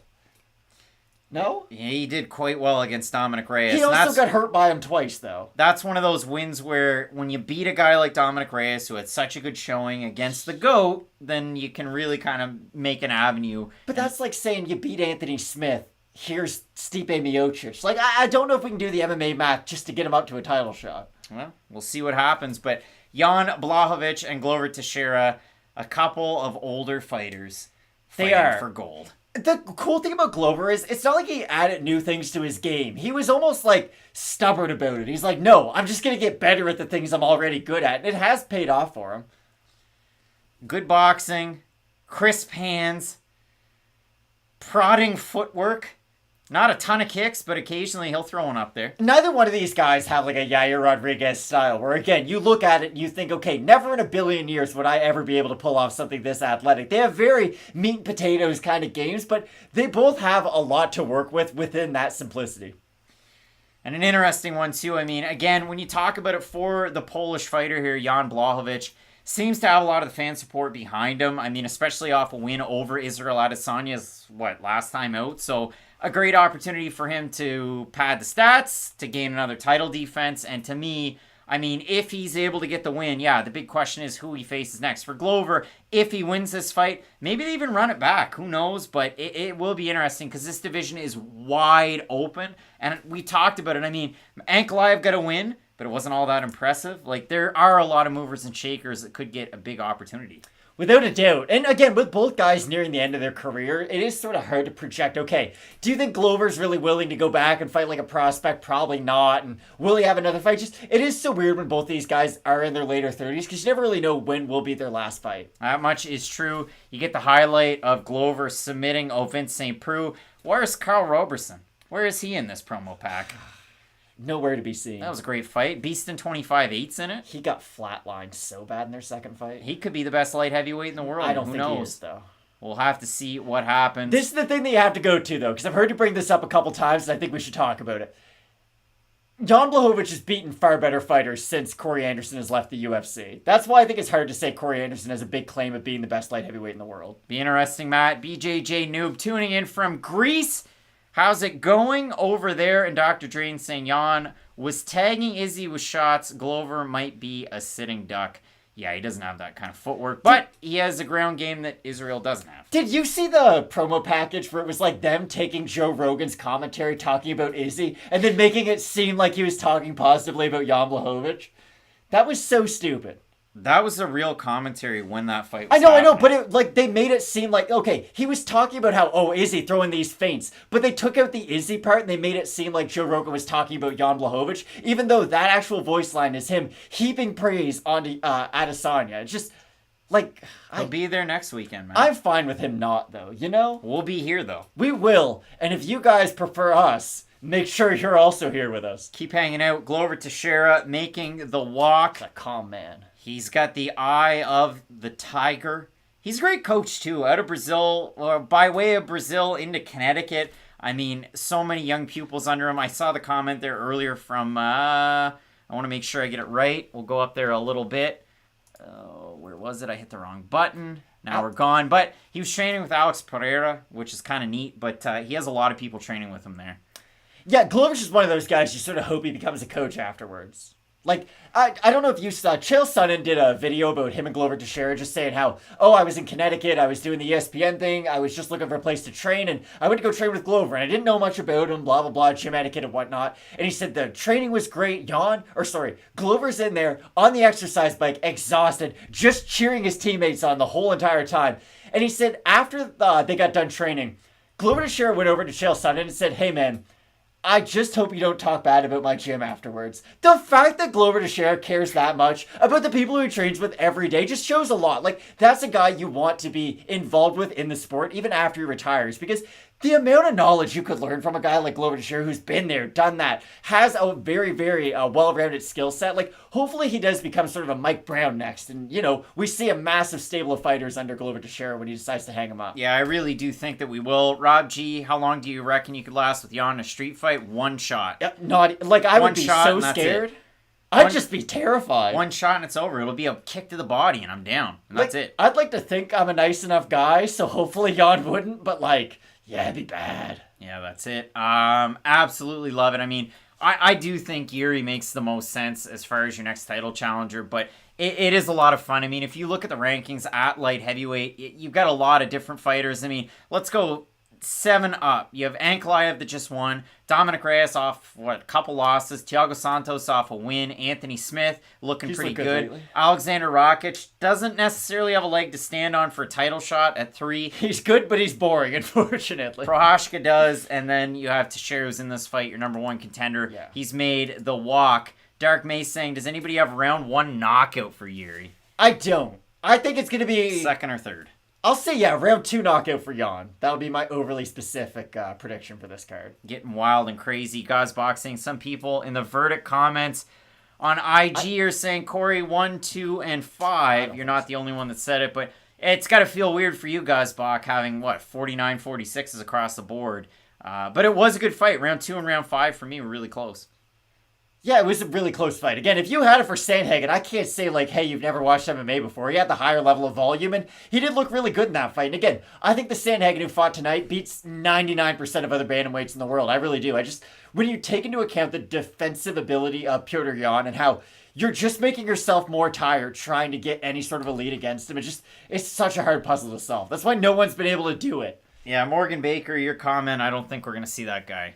I think he's done. Yeah, big time vibes here with Jan Blachowicz. He's feeling it. He's feeling himself. He's feeling it. And for the thumbnail for this this whole entire event, I went with the old style poster look for their faces. Had a lot of fun with it. And I got to say that Jan's face ended up a lot better than Glover's. Jan just looks so stiff for being such a high level professional athlete. It's weird. When you look at, hockey players, you're like, wow, that guy moves really well on skates. With Jan, there is a sort of, I don't know, just an odd pace to everything that he does, but it is brutally effective. It's just so unorthodox. He is a very good traditional striker. He's got great technique. It's just, there's sort of a hitch in his game. Not much is true, but it's got him this far. And I mean, look at it. Left hook Larry 2.0, getting the win over Luke Rockhold. The combos on Reyes. Doing a great job. The body kick, too. I mean, just absolutely craziness from a guy so late in his career that struggled so much when he came into the UFC. Okay, do you think with Jan Blachowicz, though, it was just one day he had a different mindset and was like, hey, I could be the best?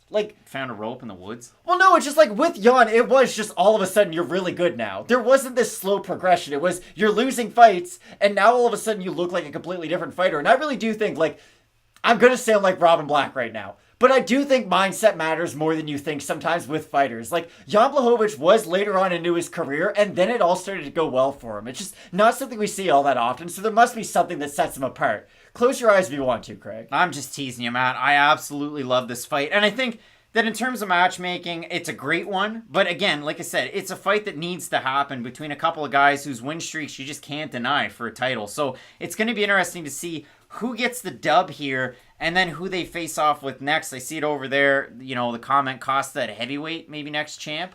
I would love to see Paolo versus Glover. That would be a really fun fight because you've got some guy who burns so hot, there's a crazy amount of volume where Glover will kind of settle into a fight, let the fight come to him. I think that'd be a phenomenal fight. Now, I doubt a 42-year-old off a title shot, if he isn't able to win this, is going to be willing to go down and say, hey, I'll get back to the back of the line, but I think that'd be a great fight. It'll be interesting to see how Costa does sort of settle into the division, because right now I would say he's an exciting prospect in the light heavyweight division, a lot of fresh matchups, but I don't have any opinion on where I think he's going to fall. Like, there's a world where I think Costa could be a top 5 guy at light heavyweight, but there's a world where I can see guys just physicality wearing on him and him not looking very good at all. Glover versus Darren Till at 205.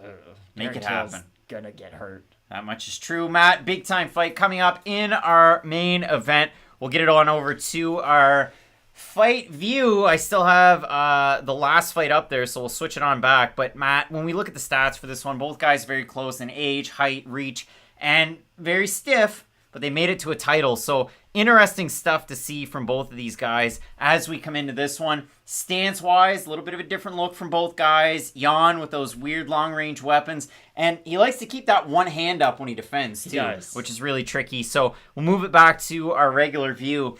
Between Blachowicz and Teixeira, what a fight. Kyle Kelly saying Hamzat will finish Usman sometimes in 2022. Now, this is something that's been in the back of my head for a little while now. Will the time off with Glover really affect him? Because once you do reach a certain age, being active is kind of good almost. It's keeping you in and it's keeping you involved and in shape.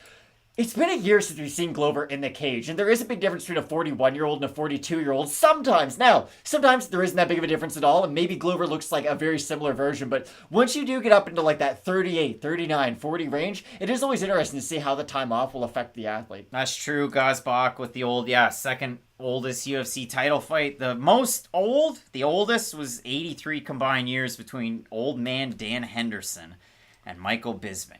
204. And did Dan Henderson win that fight? I don't know.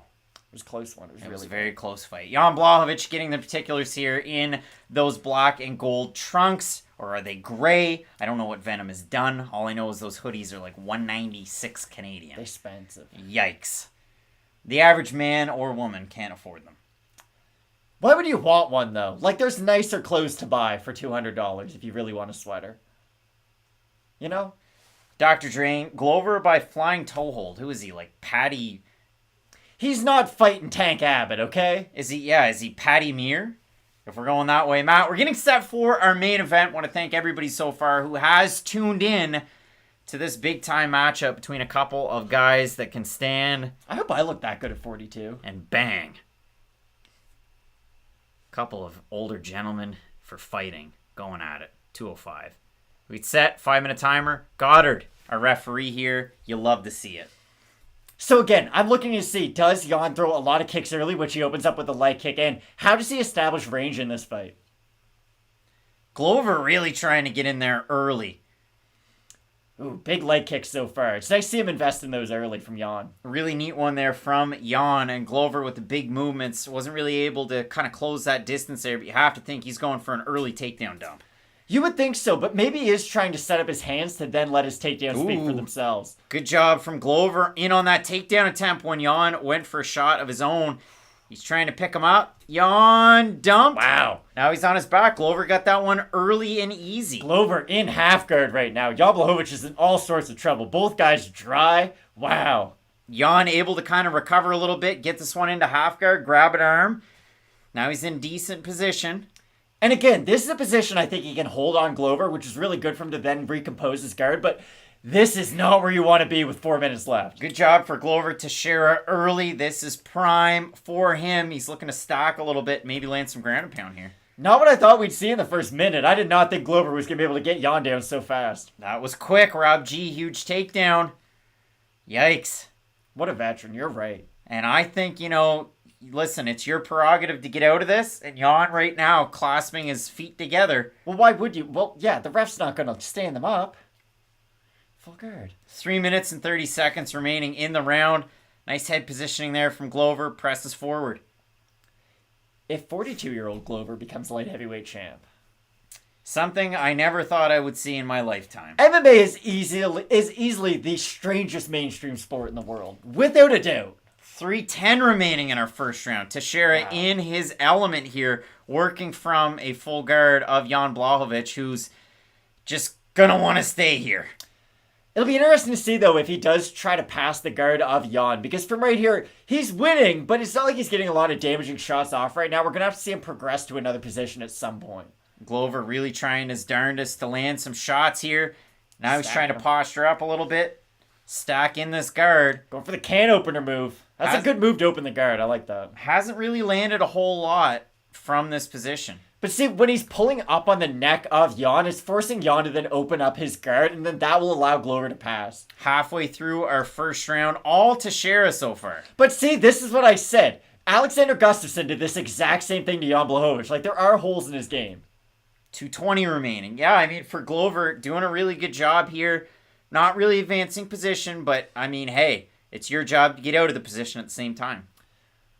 I don't think he'll try to get out, though. Like, if you're Glover, you're For packed. Blachowicz. Blachowicz got to do something. Put his feet on the hips. But the problem is, if you try to create separation, that's going to then initiate a scramble for Glover. And I know Glover's the type of guy you want to be scrambling with a 205. Less than 2 minutes remaining in our first round. Teixeira with some nice forearms and elbows in these spots. Rob G saying Glover will tire, I think. Gosbach with a nice chiropractic adjustment. Glover's good at staying steady, though. There's not a lot of highs in his fights, not a lot of lows. He'll just sort of keep the same pace. Jan really trying to hold on here. Not a good first round for the champion whatsoever, though. Just being held on his back right now. And I mean, not really trying to buck him off, not doing much with his hips, just trying to keep this one steady and held. Great stuff early by Glover. 100%. Really good. This is a big-time victory, moral and otherwise, for the Brazilian fighter in this one. Be interesting. This isn't a 10-8 round, because I do think 10-8 you really need a lot of damage, but it's been a significant amount of control for sure. 100%. And I mean, yeah, Glover is the favorite on live odds now, a minus 120. Dang. He's just so heavy on top. How much is true? Less than a minute remaining in our first round. All Teixeira all day. Landed a few shots, but still nothing too significant from that top position. Definitely draining that power bar, though, and really doing a good job of the head position in this. That must hurt the ankles, too, holding them in that lock position for that long, especially when a guy's pulling up on your neck trying to force them apart. That's a really tricky one. 35 seconds remaining here in this first round. Yeah, haven't seen a lot offensively from Glover, but this is going to make Jan a lot more hesitant because he knows the takedown's there. Yeah, he's going to keep his hands down, opens it up for Glover on the feet. But yeah, 22 seconds remaining in the first round. But if you're Glover, rinse and repeat. Why do anything different? All Teixeira so far here. Interesting first round. Less than 10 seconds remaining. Can Jan do anything?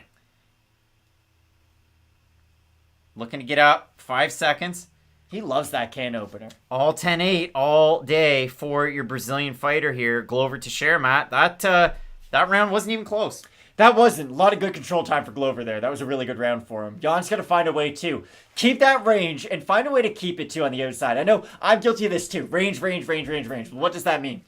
Jan has to establish what the distance is for him to effectively get kicks off on Glover without Glover being able to catch them and then counter with a takedown attempt. So normally in fights like this, Jan would have at least had a little bit of success, so we'd have a better idea of how close he is to getting his range, but that was all Glover for those first 5 minutes. 100%. And now, again, with Jan, he usually rips kicks to the body. You're not going to do that anymore. I think he will throw a few, though. And I think he will. I just think he has to at some point. I don't think you can go out there and just try to box with a guy like Glover. Now, I agree with you. I don't think it'll be his best path to victory, but I think it's something he has to do. Like, Jan Blachowicz not throwing body kicks is like asking Damian Maia to not go for single leg takedowns. I think it's just something that's ingrained in their style. All right, we get set for our second round here between these two older gentlemen at 205. Glover with the first round, easy 10-9 there. All right, there we go. Set for our second round between these two fellers. Glover Teixeira in the yellow trunks, Jan Blachowicz out of the champions side in the red corner. Now, cardio's not usually a big issue for either guy, so it's not really something I'm worried about in this fight. Good jab starting to land there from Blachowicz, who's looking to counter. If did a good job. Blachowicz exits with his chin up like that again, though, Glover's going to hit him with an overhand left. Ooh, good job ripping the body there from Jan, and now he's landing some good shots. Deep single leg attempt from Glover, not going to get it. Good takedown defense from Jan, but he's going to need to defend more than just that one this round. Jan's really starting to open up with the hands. That left hand's finding a mark there. It really has been, but Jan with a good job uppercut. Now he's starting to land in combination on the feet. He's got great hand speed for his age. Really, really good job here. Closing in on a minute in. Ooh, that left hand lands again. Jan is having success when he's making Glover meet him and not the other way around. A really good job of the uppercut there. Glover looking to try and close that distance. Not really successful in any of those shots. And Jan able to get those underhooks almost like Volkov was able to do when he's fighting Tybor. That's a big win for Jan unless in this clinch exchange, Glover's able to change the position. I'm going to say this right now. Both guys missed about 4 knockout punches right there, and I think this fight's going to be ended on the feet in one of those weird, like, inside exchanges, because Glover missed 2 left hands that would have knocked out a large horse, not just a horse, and Jan Blachowicz just did the same thing. 3:30 remaining here. You have to expect on the break, nothing there. For Jan, those are stiff jabs. Nice jab, pumping it out there. Those left hooks have been there. Another left hand lands for Jan. It's so educated, too. He's got great accuracy on it. And he can throw it from a lot of different angles, too. He lands an uppercut there on Glover's takedown attempt. You can see the confidence building in Jan right now. Jan's been able to defend every takedown here, where in the first round, it was such an early one from Glover. I'm still worried, though, when Glover rushes forward for those combos, it immediately becomes those 50-50 exchanges. Whoa! Look at that! Glover hits him hard. He's going to do it again because Jan's right hand's down by his waist. Jan's rocked there. He just did it. He almost landed it 45 seconds ago. Ooh, now there's a combination from Jan. Boys. We've got ourselves a fight. Both guys landing big power shots. Oh, big right hand by hand. Jan. That might have hurt Glover, but he immediately goes into a takedown attempt. We've seen this from Glover. Glover's going to get it. He's got it. Grappling. Wow. And that could very well win him a round that he was losing on the feet. He's in a great position here up against the cage. Goodness.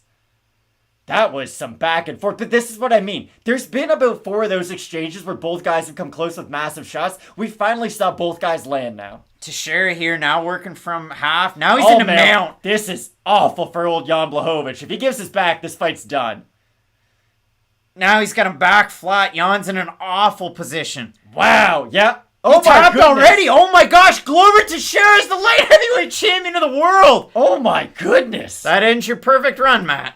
What? No, I got one. I didn't pick. I had Gamsatov to beat Olashechuk. You did? Okay. Wow.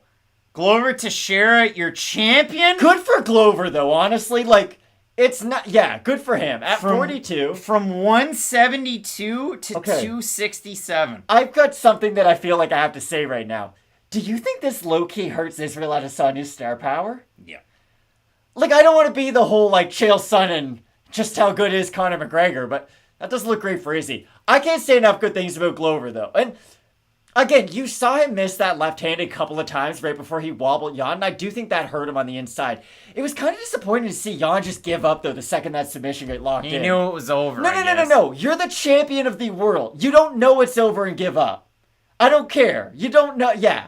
That's not something where you get much of an argument from me. That wasn't great to show by Jan. Big time win there from Glover Teixeira. Honest to goodness, I couldn't tell you what's up next for him. I think Gary Prochazka, but man, big time win for Glover. You love to see it. You do. Light heavyweight is in shambles right now, though. Like, Yuri is a top-level fighter. I think we can all agree on that. We all respect that, but Glover is a good champ. I don't think he's some unbeatable champ, though. I don't look at him the way I look at guys like Usman and Volkanovski and think, wow, they're going to hold on to this title for a long time. So I guess that we're in for a really fun time in the division. The title might revolve hands quite a few times. Great win there for Glover Teixeira, getting that finish. That was great, though, for Glover. Man, huge win for him. Matt, overall in the night, hugely successful. The question mark kicks parlay hits. I'm excited about it. And coming up next weekend, UFC 268, there might be some drink that flows. There's going to be a great time. Question mark kicks, the previews, maybe something, an added wrinkle coming out as well. So I'm really looking forward to it, Matt, but a great card.